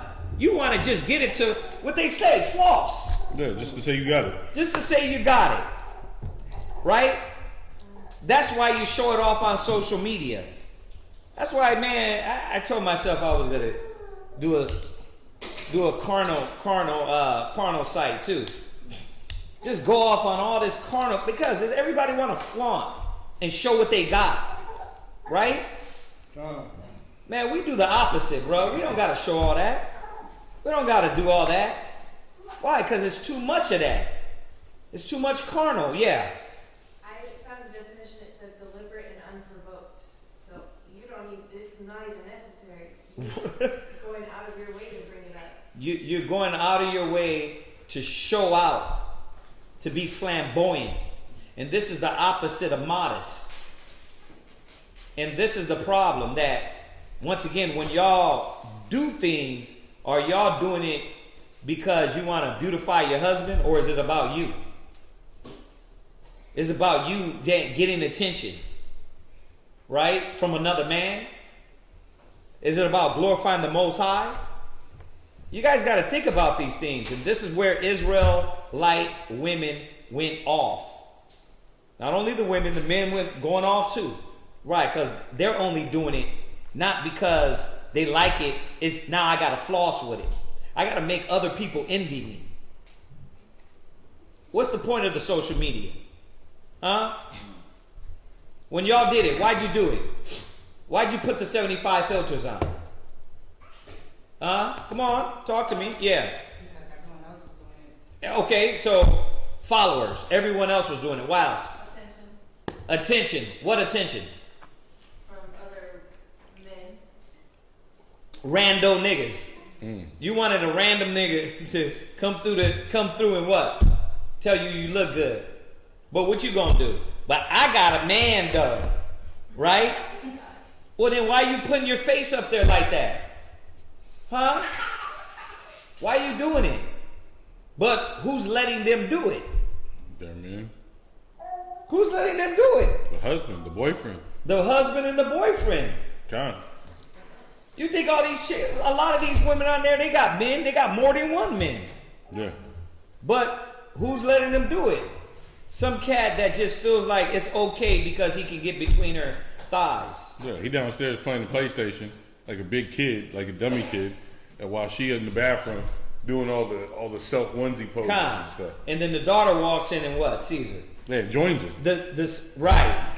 The son walks in and what? Sees her. Right? Yeah. Right, she asked for his help. Yeah, could you hold the camera and take a picture of me and your sister like this real quick? Right. Yeah. Which one is the daughter and which one's the mom? I bet you can't. Right? I mean, this is what is destroying. Watch, read on. With stretched forth necks. Right? And wanton eyes. Yeah, we'll stretch forth. Then stretch forth necks. You know what that represents, right? Haughtiness. It represents no humility. You know what I mean? The stretched forth neck. Y'all know what the stretched forth neck is. Y'all know exactly what it is. What? Right? You talking out here. That's right? The bobblehead dogs. Yeah, you talking with your neck. Why? Because vainglory, vanity. You're promoting these things to your family, your household, your community, your nation, the children, the daughters. Then you want to cry about, she got kidnapped. Just please bring her back. No. They're going to destroy her. They're going to destroy her mind. And guess what? They ain't even got to kidnap them these days. They kidnapping them on social media. Huh? They shooting them the text down the low, talking to them. Hitting their brain, telling them things about themselves. You know what? I appreciate you. I know what you need. Right? And they're over there eating it up. Mom and dad don't pay no attention to me, so yeah. Because they're trying to be defined by what? Fake attention. That's what this is about. Fake attention. I was just talking to Chaazaqya about this the other day. It's been over a year now. I had that conversation with my daughters. I'm like, listen, y'all not gonna play me and act like we got daddy issues. They start laughing. I'm like, there's no daddy issues. Like, y'all get attention, you get time, you get talked to, you get dealt with.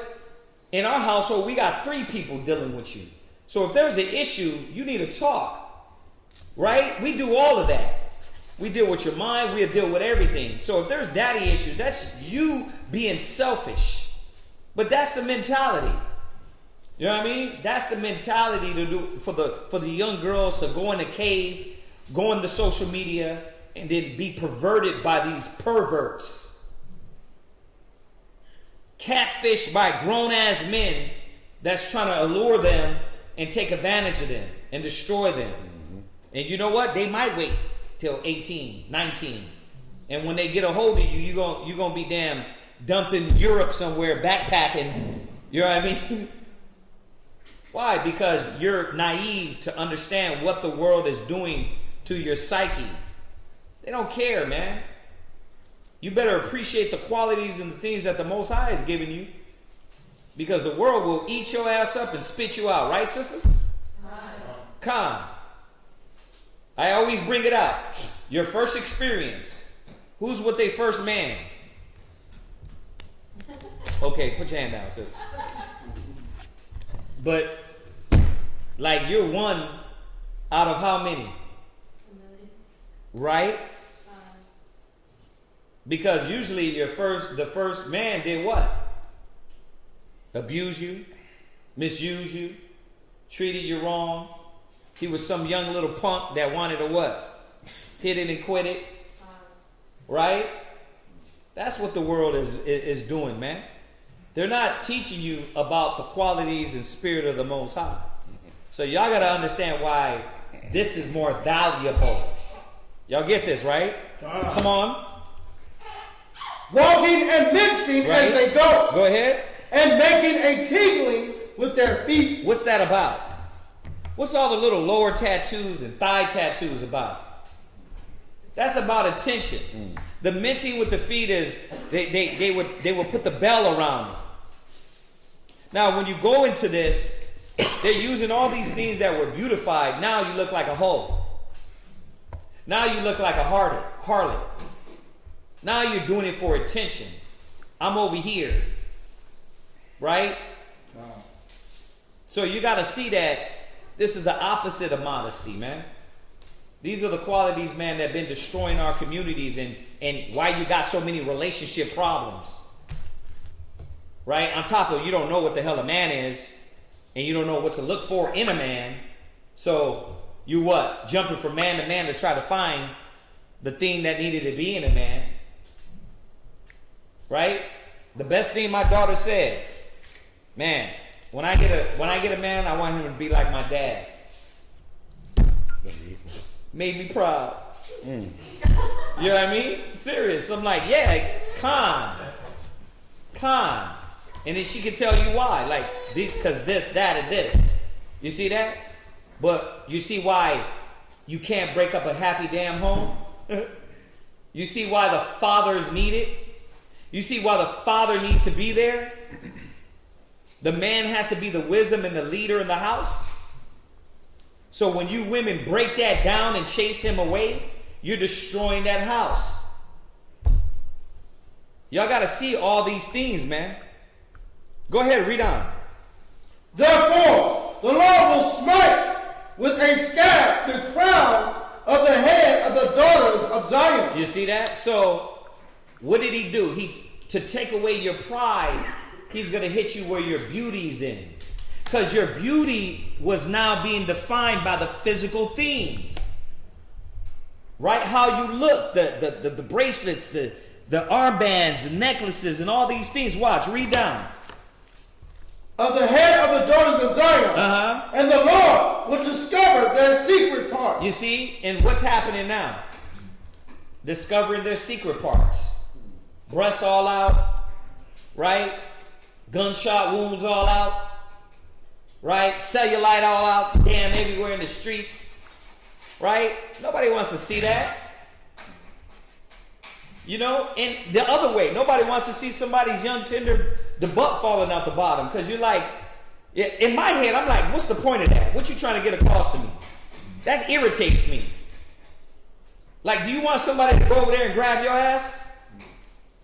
Like, think about it. What you trying to do? You're trying to provoke cats. You're trying to provoke people. So it's like, you look at it for what it is. It's like, they don't even know what they're bringing on themselves. And then when it happens, what? Now they're mentally distraught and abused and destroyed. Stop dressing like that. Stop being like that, and define yourself by the qualities that the Most High said. Not by these physical things. Go ahead. In that day, the Lord will take away the bravery of their tinkling ornaments. You see that? All the ornaments, all the bracelets, all the pretty apparel. Right? Go ahead. About their feet. Go ahead. And their cords. Right? And their round tires like the moon. Right? The chains and the bracelets. So what is he saying? We wore it. We wore those things. But the problem is now you took more pride, and now you're not looking at modest apparel. You can't just wear one train. You got to wear 3, 4, 5, 6. You can't just do a little cover up to make yourself, to help yourself a little bit. You got to what? You got to just pile it all on. Look like Pennywise. Right. You ain't going to wear the humble heels. You going to wear the ones that make you look like you on slant. You know what I mean? Why? Why? Because you're thinking that this is how I get attention. You already got a man. What you need attention for? Now, I'm not saying, once again, you can't be beautiful for your husband. But how? Definitely not like that them in the world. Definitely not like them. Now they ain't even wearing no bras. They ain't even wearing no bras. Titties everywhere. Butt everywhere. They just butt naked in the streets. But this is bringing it up, the accumulation of the end coming to an end. Because that's all you're going to see. Faggots, butt naked people, transvestites. It looks like a dang bat at the 300 tent. You remember the tent the little ghoul walked in 300? That's how it looked. That's how America looked. All kind of damn freaks. And nobody regards it. No, they're looking like they're walking as if it's natural. Yeah. But then they look at you like you're the anomaly, or like why you're the are you saying something about this? Yeah. Why are you addressing it this way? Yeah, put that one up, sis. The ghoul tent. You know what I mean? Where you walk in, where they just had cut up faces, they had earrings in their face, and then they was just butt naked. Y'all remember that on 300? That's how America looks, man. Why? Because people have defined themselves by these carnal things. Go ahead. The chains and the bracelets. Read. And the mufflers. Right. The bonnets and the ornaments of the legs. All these things are to beautify the woman. There's nothing wrong with those things. But you were supposed to, what did it say? It says, who's adorning themselves in modest apparel with shamefacedness and sobriety, not with broided hair or gold or pearls or costly array. It was not wrong to have, think about it. You can't braid your hair now. You can have broided hair. What it was saying is, look, you took it too far. You want to put all the fake hair in, every fake hair. I want the store right now. You know what I mean? I want the dog hair, the cow hair, the cat hair. The horse hair. The horse hair. I want it all rolled in one, and I'm going to put that in my head. Yeah. Because that's how you damn look, like a fool. Right? So it's not wrong to have these things, but it's saying, I got to take these things away from you now. I'm going to take those away from you, and then I'm going to scalp you. I'm going to chop your beauty off. Right? So, but what does Israel do? He like, look, you take my hair, my beauty, so what?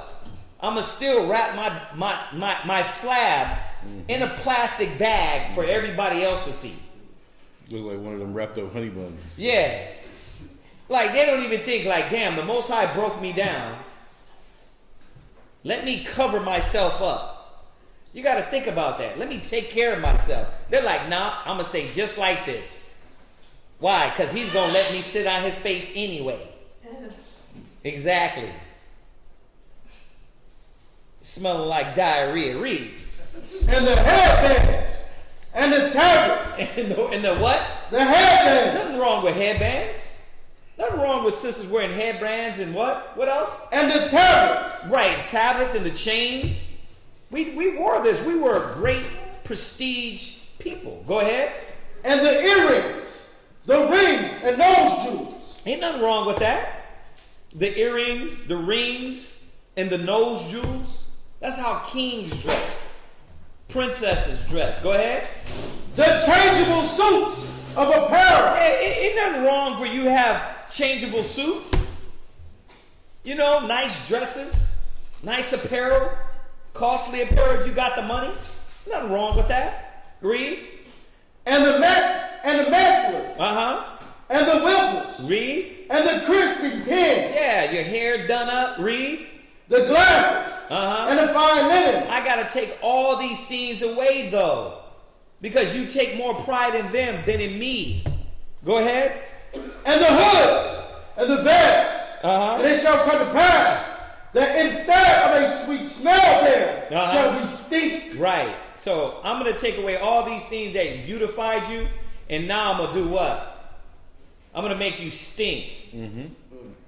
Instead of a sweet smell like herbs and oils and frankincense and myrrh, you're going to smell like somebody ate fish and eggs. Smoked a cigarette with coffee. That's been in the hot sun for like 3 Yeah, days. with some hot dog water, all mixed up. I mean, yeah, because if you think about it, where does that stink come from? So you bald headed, right? So you put a stocking cap on, right? And then you put a wig on that smells just disgusting. And then you go out in that hot sun, you twerking, you twitching. You go to the club, you twerking, you twitching, you convulsing, right? On top of that, you're on your menstrual cycle. Oh, stench. They give you the ones that you plug up inside you, and all the blood is just sitting there in that. Marinate. You know what I mean? Because you can't get home right away or you can't get that out of you. So that's in there for a second or two. I'm sure you don't leave that in there a long time, you know, when it's bloody, because that's disgusting. But you at the club, so you it's like a washing machine, so you shaking it up and down. Right. So that funk going on everywhere. your period. Yeah. Yeah. Right. This is what our people do. Don't act like I'm saying something new. This is just a scene off of World Star. It's a scene off of go to a West Indian club. Go to a hip hop club. It's the women in there sweating as hell, nasty as hell. Cover this. And they what? They're doing these things. They don't take care of their body. They eat wrong. They got bad hygiene. So he said instead of a sweet smell, now you got what? Stink. Because of your pride. I'm going to show you that no matter how you try to betray yourself outwardly with all these carnal possessions, I'm going to show you that your spirit stinks by showing your carnal flesh stinks. And that was the punishment of us, because it said because the daughters of Zion were haughty. Y'all get that? So the Most High is showing you about modesty. You can't all those things, when you use the wisdom, it will go in reverse. You would take care of your body, your mind, your spirit. You don't need all that stuff. You would take care of your health, right? You would take care of your mind. Anxiety brings what? Ulcers. Mental, physical deterioration. Y'all know that, right? So what happens? All that beauty is for nothing because your body is still pressing down on itself. Your mind and your body, that's where you get the bad smell from. So this is what the Most High is showing us, man, that these things can't define us. Go from there. Go to Ecclesiasticus 11:2. I like how you're bringing this up because it makes me think of the women in the past. You look at Sarah, right? She was 90 years old, and the king seen her, and she thought she was gorgeous. But what was it that beautified her? It was that she was locked in and followed the spirit of her husband, Abraham. When you look at Judith, when she saved Israel, and she walked amongst the camp to go see the general before she beheaded him. The men fell at her beauty. Why? Because of the way she conducted herself spiritually. I like how you said when you do those things backwards, when you apply the knowledge, wisdom, and understanding, that's what beautifies you. Ecclesiasticus 25 and 1? 3 things was I beautified and stood beautiful before the Most High. And men, it's the knowledge, wisdom, and understanding. It says a man and a wife that agree together. Those are the things that brought the anxiety away. It was supposed to be the spiritual things that calmed you, right? That brought you to peace, right? But there's no psychological things like that. Nothing like that out there. It's got to be pills. It got to be drugs. It got to be those things until you find the Father and you start prioritizing your mind.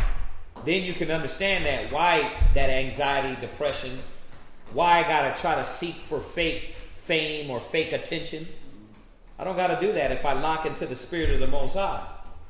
Y'all see that? Go to Ecclesiasticus 11 and 2. Ecclesiasticus 11 and verse 2. Commend not a man for his beauty. Yeah, the Most High said, don't a man or a woman. Are y'all listening? Like the Most High he's not worried about that. He's not worried about because somebody's beautiful. You know, oh man, he's so handsome. She's so she's beautiful. Wow. Yeah, but she already been told that. Usually all the women that look good, everybody has said what? Oh man, you're beautiful. Nah, the first thing you got to say is, how's your spirit? You know what I mean? You're beautiful, but how's your spirit? That'll really crush her. Huh? What mental illnesses do you have? What sexually transmitted diseases do you have? Right. Or can you still have a baby? Or you've been ran through 1,000 times to where your gizzards don't work no more? She's so polluted. She's so polluted, right? you understand that? The Most High said, read it again. Commend not a man for his beauty. Right? Neither abhor a man for his outward appearance. You see that? So you don't supposed to judge that way. You know, you don't have to. You don't hate nobody because of their outward. They're not handsome enough or beautiful enough. Most High's not looking at that. He's looking at your spirit. Y'all see this? Right. Go jump from there. Go to Proverbs 7 and 10. Proverbs 7 and 10. So there is, you know what? Before we go to Proverbs 7 and 10, let's go to one that we always go to. Go to Ecclesiasticus 19 and 29. Listen, it fits. I have to go here, all right? I have to go here to segue to this next point. Read that. Ecclesiasticus 19 and verse 29. Go ahead. A man may be known by his look. See? So we're there again. A sister's known by her look. So you got to check yourself on how you dress, how you look, what you wear. You know what I mean? Y'all got to know that, man. I'm sick and tired of sisters bending over, and you got to make sure you look away because her dress opens at the top and her boobs are showing. That's disgusting. Y'all got to know that about yourself. Like, okay, this dress does that. You see? But you don't watch yourself. You don't say, damn, let me make sure I'm being modest. My daughter's going to see this. Then all you Hebrew Israelite women, you still holding on to your old social media accounts. Why? Why? You know why. You trying to live vicariously in the past? Come. Huh? You still got you up there in spandex? Right? Why? Because that's what you what? You feeling some type of way? You idolize those days. Just in case you peel back into that? That's why you got the old social media account? Well, then tell me why y'all got it then. Huh? Tell me. Why? Somebody, why they got it, sis? Why they got it on a woman? I don't want to. For their family.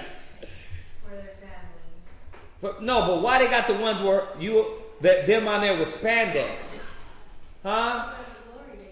Oh, those were the glory days. So when they feeling some type of way, they can go back and remember how they was dressing like a hoe. That's what you want to do? Mm-hmm. Huh? You was doing squats and you wanted everybody to see the sweat ride down your crack? Huh? That's how you're representing yourself. Oh, you want your daughter to see that. So she could go on there and say, well, you do it, Mom. You still got it up there. That's what you want? Y'all got to see what you're glorying in. That's not going to help you, your family, your kids, your husband. Y'all supposed to delete all that. That's the old woman. She was filthy and disgusting, right? She was dirty, right? She loved the things of the world. She defined herself by the flesh. Won't you put yourself up there with some dresses now? Huh? Because why? Nobody's going to pay attention to you? Right? Why don't you put your family picture up there, you and your husband? Yeah. Oh, because, your likes will go down? Girl, who is that in your picture? That's your man? That can't be your man. Your status still says single, but you've been in a relationship for 10, 15, 5 years. Make sure you ain't going to put no Hebrew Israelite nothing up there. You ain't going to put up there, nah, I'm a Hebrew Israelite. Why? All the likes go down. They start counting backwards. You like negative. Come on, man. You put all the baby pictures up there of your kids, but not of you and your husband. Not something that's inspiring to other individual women and men that watch. Read it again. A man may be known by his look. A woman is known by her look. Y'all get that? Come on. You gotta know this. Jump to the next verse. The next verse. Verse 30. Oh, verse 30. A man's attire. And you're gonna be known by your attire.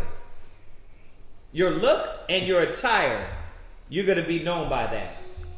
So you now, as a Hebrew Israelite woman, as a believer, you gotta know how to dress, how to take care of yourself, how to represent yourself, how much makeup to put on. Your breath stink. Take care of that. Huh? Your hair ain't dead. You got to look good for the Most High, for your husband. Right? It's not too tight. You got a lot of work to do. But guess what?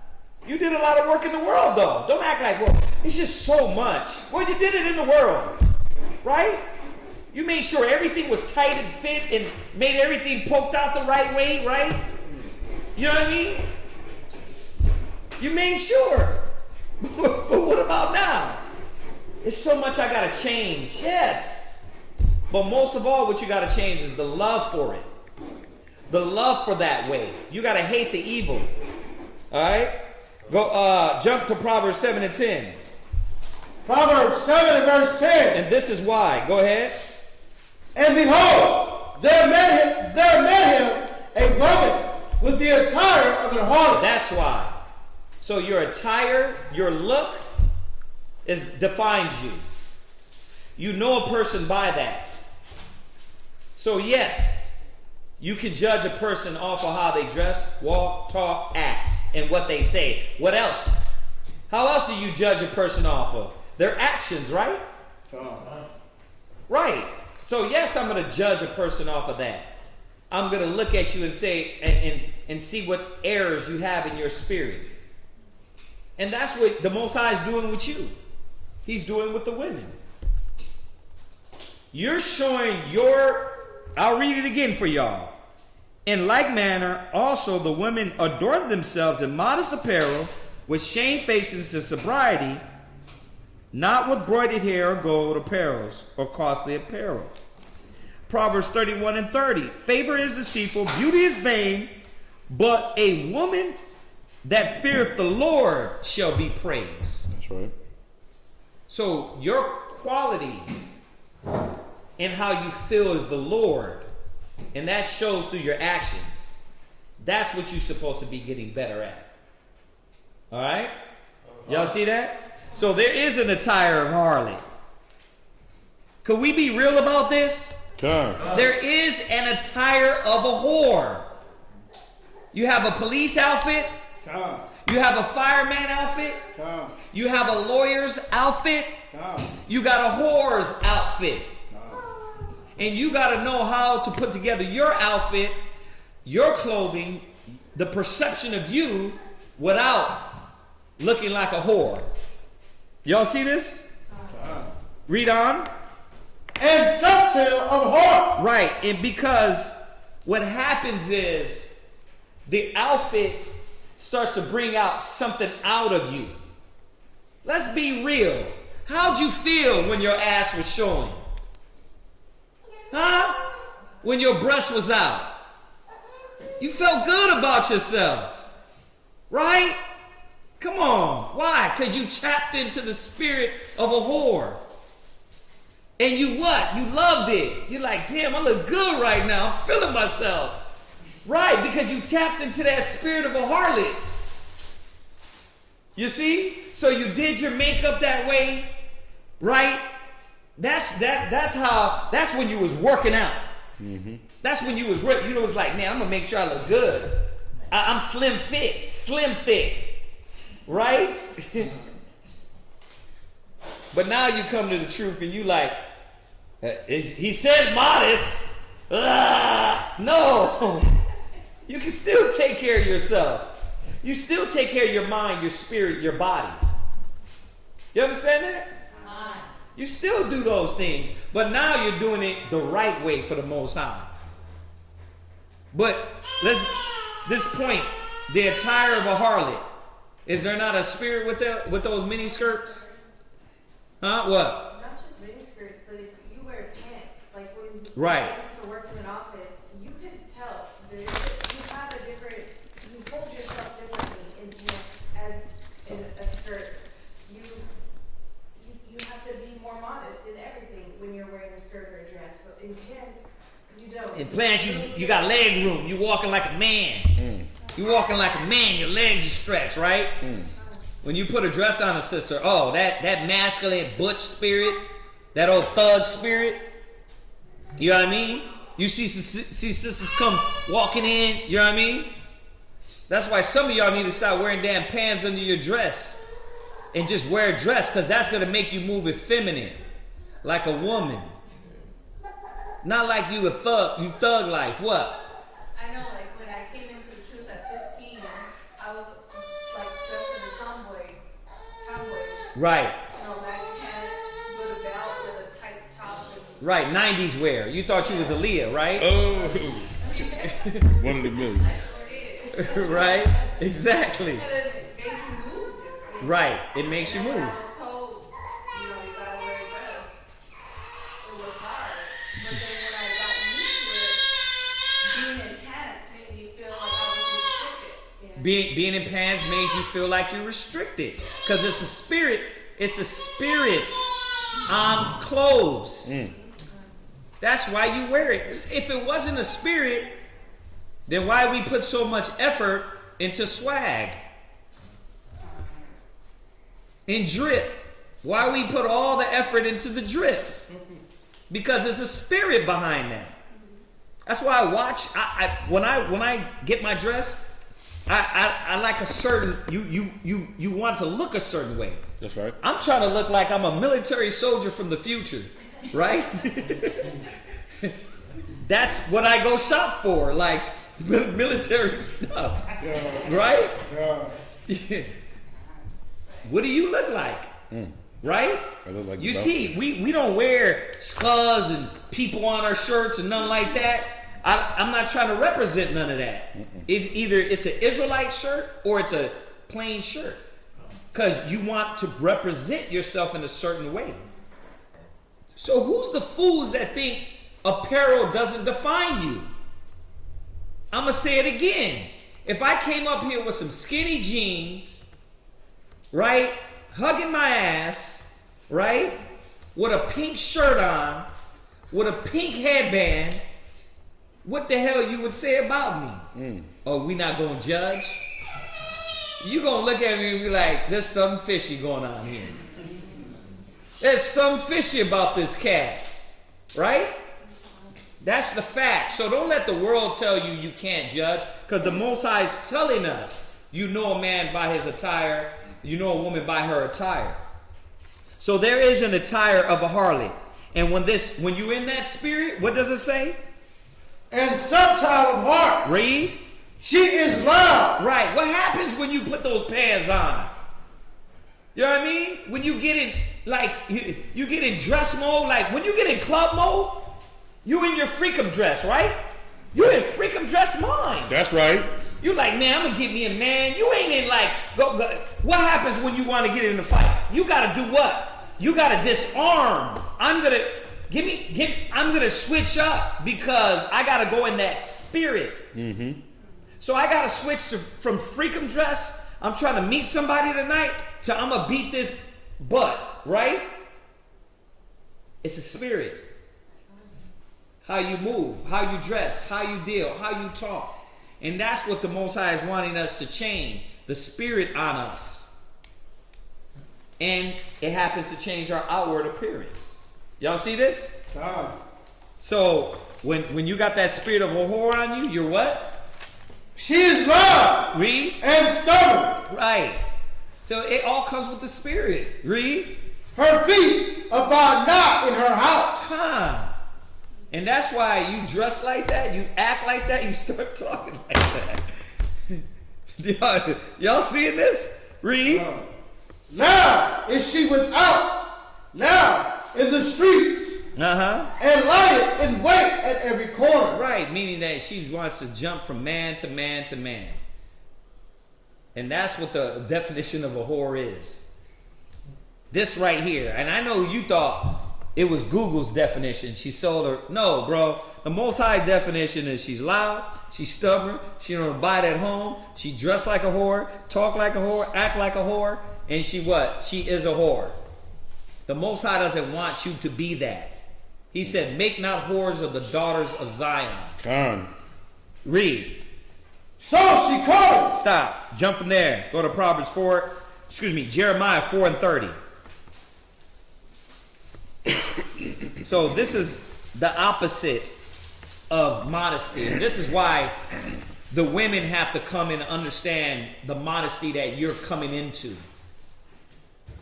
The things that have to be changed. The things that have to be let go. This is what the modesty of Yahweh Shai is about. You're going to be defined now by your spirit, man. Right? Go ahead. Jeremiah chapter 4 and verse 30. Go ahead. And when thou art spoiled, what wilt thou do?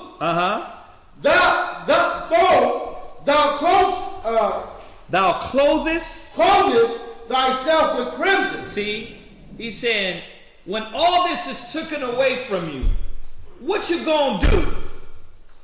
Huh?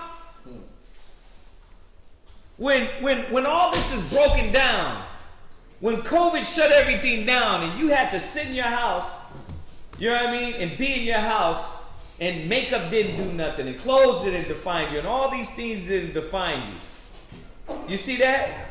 He said, when this is all taken away, he said, what wilt thou do? Read. Though thou deckest thee with ornaments of gold. Right. Though you had the crimson and beautiful garments and the gold on. Go ahead.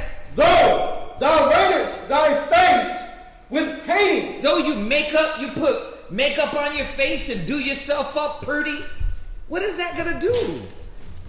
In the last days, when the Most High come back, he's not going to be like, man, how many filters you in?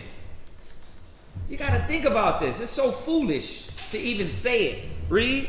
In vain shalt thou make thyself fair. He said what? In vain shalt thou make thyself fair. The Most High said in vain you will make yourself fair. Because the Most High is not dealing with the outward appearance. He's dealing with the inward. In vain you make yourself fair. Read. Thy lovers will despise thee. They will seek thy life. Yeah, thy lovers will despise thee. And this is what the Most High telling us as a nation. All that makeup, all that beauty is nothing. I'm going to turn everybody against you. And has he not done it? All your lovers, right? All your baby daddies. What? They despise you. All your baby daddies despise you. Why? Because the makeup's gone. The one night of passion's done. What now? That's why you got to cherish and appreciate these qualities. You got to appreciate these qualities. They mean way more than what Esau, the so-called white man in America, is telling us to promote. Go to Genesis 38, verse 15. Genesis 38 and 15. Genesis chapter 38 and verse 15. Go ahead. When Judah saw her, he thought her to be a harlot. When Judah saw her, he what? Thought her to be a harlot, because she had covered her face. You see that? So, if Judah seen this woman, and he said he thought her to be a harlot, what was it about her?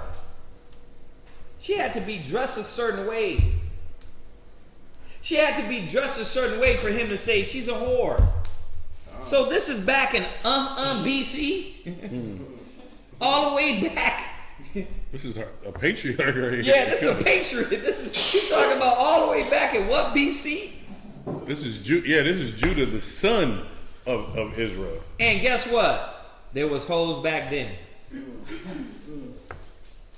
You see, and when he seen her, he said, man, this is a whore. Why? Go to Ecclesiasticus 26 and 9. Go to Ecclesiasticus 26 and 9. Ecclesiasticus 26 and verse 9. The whoredom of a woman may be known in her haughty looks. Wait a minute. So now we're understanding that you destroying that modesty in you. The thing you're naturally born with. Like when you look at the babies, the daughters, they're naturally beautiful and modest and meek and humble. With all the crying, right? Scratching the tables. They're modest and meek. So what changes it? What changes you from being that modest woman to the whore, or whore's mentality? Right? What is it? Read. The whoredom of a woman. The what? The whoredom of a woman. Go ahead. May be known in her haughty looks. Read. And eyelids. Wait a minute. So y'all thought back then they didn't do the fake eyelids,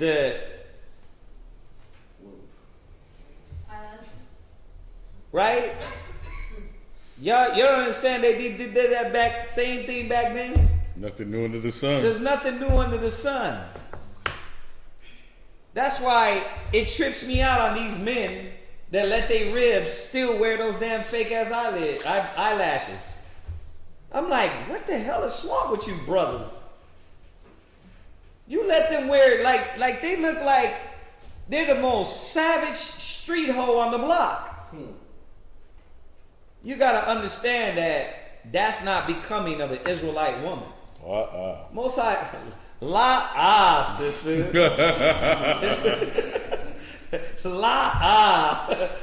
That's not becoming of an Israelite sister. A woman is known by her, a whore is known by her haughty looks and her eyelids. Yeah, there we go. All those fake eyelids up there, man. It's crazy because our people love them. Our women love them. There's that one chick at the mall, the Cardi B lookalike. Basically, like if Cardi B got hit by a car. Yeah. But oh girl, I seen her the other day at the mall. Did you? And what she have on? A onesie, spandex, right? With eyelids falling off of her, eyelashes falling off of her eyelids. Right? Poor girl. Yeah, you can see the glue. I could stand here and see the glue falling off. But there's no care. Nobody's going to tell her sister, your eyes is falling off your face. So you got to see that the Most High doesn't honor this. He doesn't honor a whore. Right? Right. We might as well put the one he put in there. The Ecclesiastes 26. 26 and verse 25. Yeah. Ecclesiasticus 26 and verse 25. A shameless woman shall be counted as a dog. Right. But she that is shamefaced will fear the Lord. Right. So it's showing us that that's what is honored by the Most High. A shame-faced woman. A woman that is not trying to define herself by her outward appearance. Did I get clear that it doesn't mean you got to look like a bum? Did I get that clear? I wanted to give that balance in the scriptures because it's there. Ezekiel 16, Isaiah 3 in itself is telling you, you had all these things, but you put those things over the Spirit. That's right. So he took it away from us. So I don't want it to make it seem like, oh, so we just can't wear nothing and we can't. No, that's not what it's saying. It's saying, what are you defined by? And you know how sisters are defined because you try to be too flamboyant. You don't adorn yourself and it's not modest. Y'all see that? So this is what, sisters, do y'all see that? Go ahead, read. A woman that honoreth her husband shall be judged wise in all. Read the scripture again. A shameless woman shall be counted as a dog. But she that is shamefaced will fear the Lord. Right, and this is what the Most High is showing us, man. You have to learn how to be shamefaced. This is what the Most High is he's gonna respect more than just your outward appearance. And shamefaced doesn't just mean I stare away. It means you know how to carry yourself. You know how to look. You know how to stay humble. Right? You know how to adorn yourself in the right vibe. Right. It's showing modesty. Right? Bashfulness. That's pretty much it. Modesty, bashfulness. Go to Ecclesiastes 25 and 15. Ecclesiasticus 25 and verse 15. There is no head above the head. Sorry, 26 and 15. 26 and verse 15. And then we'll end it. Go ahead. A shamefaced and faithful woman is a double grace. Right. So when it said in the beginning, right, with sobriety, shamefacedness, and sobriety, this is what the Most High is saying. That's where the grace is at. That's where you're going to get those sins forgiven.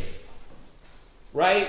The character you stand for in your house, your daughter, your sons, they're going to see that. The nation's going to see that. That graceful woman. That is beautiful. She could be a graceful, beautiful woman. Right? Remember like when you were kids and you thought of... Now, deal with me on this one. Bear with me on this one. When you looked at Cinderella, right? We know she's Esau. But when you looked at Cinderella, right? What did you think of? Grace, right? Elegant. You seen the long dresses. Okay, what was yours? Who did you see that you seen grace in? My grandmother. There you go. The old school, right? Grandmothers that what? How they moved. You know what I mean? But what was she doing though? Was she overthrowing her husband? No. Exactly. And that was the grace. Yeah. There was a meme. I meant to save it too. It showed the old clothing of like the slave, like you know how like the big dresses and the big mama dresses, right, and stuff like that. They were like Victoria's Secret ain't got nothing on these because this was the attire that brought forth 6 to 7 and 10 kids. Right. You know what I mean? And it was all just like clothing that just covered your whole body. Yeah. It was like, yeah, this is the and they brought 50-year relationships. Yeah, those were the attire. 50-year marriages, 100-year marriages. Nowadays, bruh, you can't get through 3 months. You already want to leave. I'm just gonna go back home. I'm just gonna I'm just gonna go back home. You've been with him 3 months and you already abandoned ship. Why? Because nobody told you how to be this woman, how to be this man. So that's what is honored by the Most High. Go ahead. I used to just stare at her. Right. Because, I mean, everything about her. The way she cooked, the way she raised her children. Even when my grandfather was out there doing whatever, she still didn't, she still was just there for him. Right. She didn't run away, and she was just beautiful. Her spirit, everything she did. Wow. I mean, it skipped a generation, but, Yeah. But those qualities, there is no more big mamas. Big mamas loud and disgruntled. You know what I mean? All the grandmothers, all those grandmothers, they gone now. Yeah, the only grandmothers now is bitter black women that start ruling over their husbands in the 70s. You know what I mean? And they don't need no man. You know what I mean? And think about this generation grandmothers. Oh my God. Bro, they all got tats. They tatted up. They got the little eye in the back of their head. Or, you know what I mean? They got the lower back tattoos with eyes. That way they can see you from the back. What? Yes? Oh, no, I was just going to speak on, like, the grandma, because my grandma's still alive.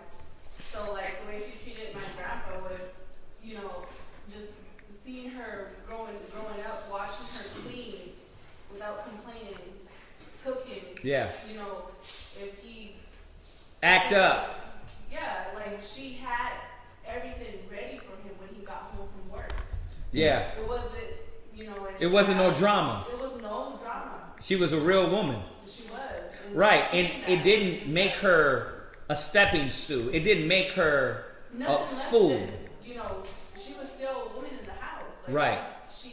He still respected her. There you go. He still catered to her. She catered to him. It was, you know, right. not one over the other. And just seeing that was like, that was what I wanted. That's everything. The example she set was right. what I wanted. Always wanted. But what happened to our generation? Oh, who can, we're not going to go into a whole class on it, but who can tell me what happened to our generation? Who can tell me one thing why it changed? There's a lot. Order? You said it. Order. And the woman is trained to usurp authority over the man. So now it's like everything's chaos. And people don't see that. If we had done it in the order that Christ set up, it would be peace. Right? And I mean that. Not just the man over the woman, but Christ over the man. If the order was set up, there would be more peace in the household. But there's not. Everybody's struggling. And that's why we try to tell the brothers, you got to give yourself to the Most High. Because if you fight with her over power, really, you don't never have to fight with your rib over power. All you have to do is lock into the Spirit. And once you follow the Spirit, she has to follow along or she's going to get left behind. That's right. That's how it is. But the problem is, you're steadily trying to make her. That's why I said we don't go into this anyway. But yeah. So hopefully that edifies sisters on modesty and what is not modesty. Right? Did y'all have any other questions on that? Outward appearance, man. You guys got to watch that. Do we got anything online? Somebody was mad. They gave us a thumbs down. She was definitely mad. What else? It's probably somebody made a mistake. I like Shamar's comment. She said, my worldly cousin once told me to lose the dress and I need a whole fit. I need a whole fit. Whole fit. So, and that's the thing now. Let's be real. Nowadays, it's like, take pride in being a hoe. You know what I mean? It ain't nothing wrong. You got men hoes and women hoes, right? That's how they look at it. To where it's the man. And the funny thing is, it kind of. I know it's with the other nations too, but man, our people, man, it's like it's a pandemic with them. What? My mom sat me down when I was a kid or a teenager and tried to tell me that I needed to date other people and go dip my foot in the water because Ahrayah got so serious at a young age. And she was like, no, go explore the waters. Right. But if you look back, that would have just tore me up. Yeah. And nothing profitable would have come at all. That's a whole nother class. Why the Most High made the woman to be with one man. I'll say it again. That's why women are jacked up now. You know what I mean? Partly, I'll say it's the man's fault. because the men didn't step in to know how to deal with the women. But then it's the woman's fault when dealing with trash men. You know what I mean? That's only out for one thing. So, like we went over earlier, the whole earth is out of course. We all need to come back and lock into the spirit. So, yeah, what do we got? One more comment. Yeah. I once looked for women with their natural hair and modest apparel from 10 a.m. to 10 p.m. I found 3 in NYC. Jeez. Who said that?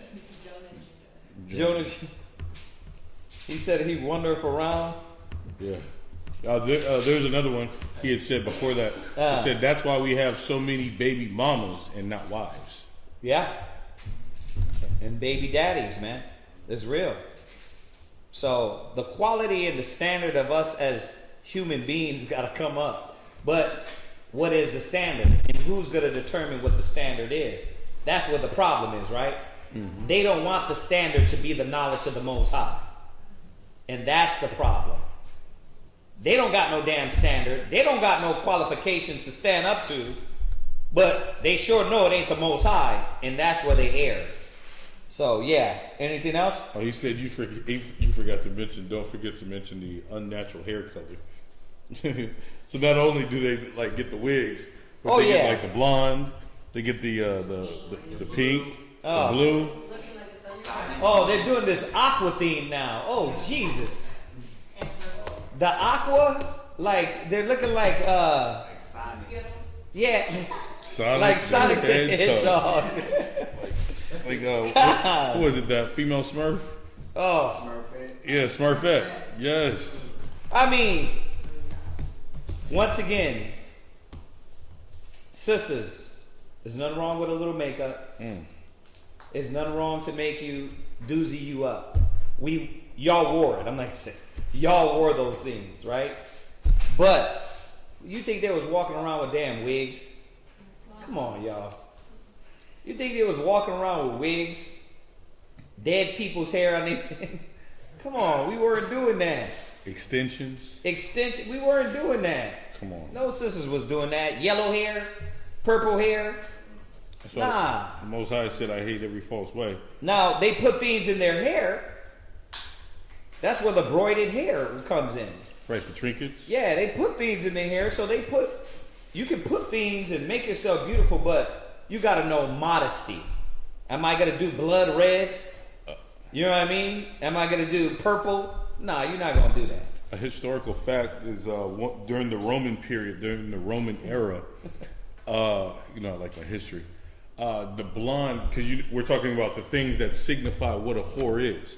A whore's attire, right? Right. One specific thing that signified you as a whore, blatantly, was the coloring of the hair. Oh. So if obviously you're of Israel, so you got dark hair. You might have light colored dark hair. You would blatantly make it like sunshine red or Cisco blonde or platinum, right?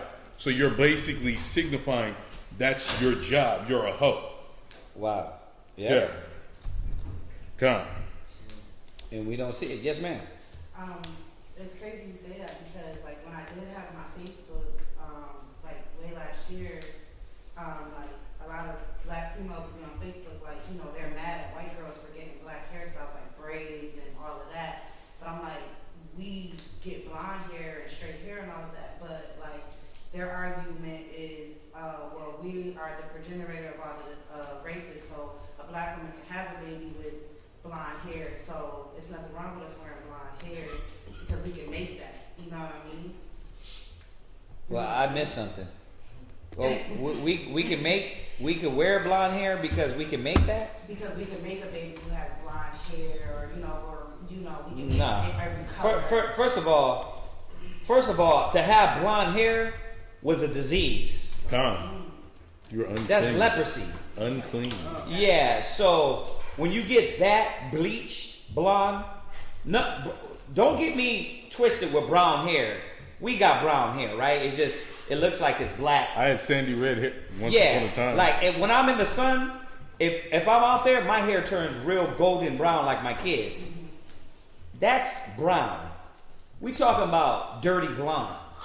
That was a curse. Yeah. So no, they tripping on that. They're just trying to be able to look like damn Shaggy, the dog. But go. There's nothing wrong with brown hair, because we do have that. You know what I mean? The golden brown hair, but you deal in that bleach hair. First of all, that's us mixing. A lot of mixing with the other nations, with Esau. You know what I mean? That's where that hair comes from. But naturally, come on. If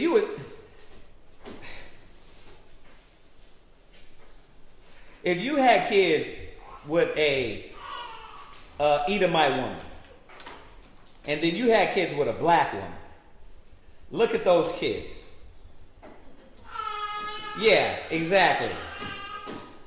It's gonna bring out, with that black woman, you ain't getting no damn blonde hair. Stop it. You get chocolate skin, and you can get different shades of hair, but you're not gonna get blonde hair. You gotta have kids with an Edomite or white woman. So, or other nations that pale, you know what I mean?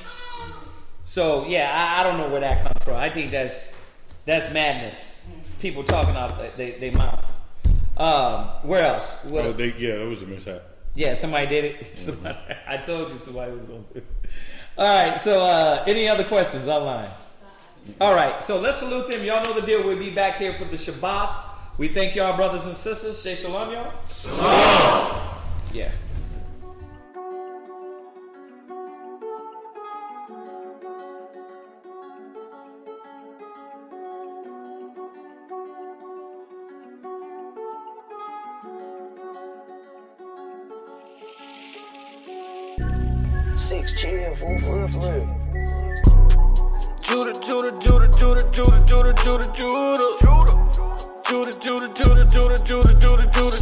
The scepter will never leave Judah. The scepter will never leave Judah. The scepter will never leave Judah. I'm Judah. Christ sprang out of Judah. King David was Judah. King Asa was Judah. Don't crowd me up, who gon' rouse me up? Alistair Crowley, your time is up. It's a big mess, I gotta clean it up. Esau, the end of my kingdom's up. On the eagle's neck, I'll press. I woke up from my rest. I woke up from my arrest. My rulership is up next. No vex. Judah, Judah, Judah, Judah, Judah, Judah, Judah, Judah. Judah, Judah, Judah, Judah, Judah, Judah, Judah, Judah.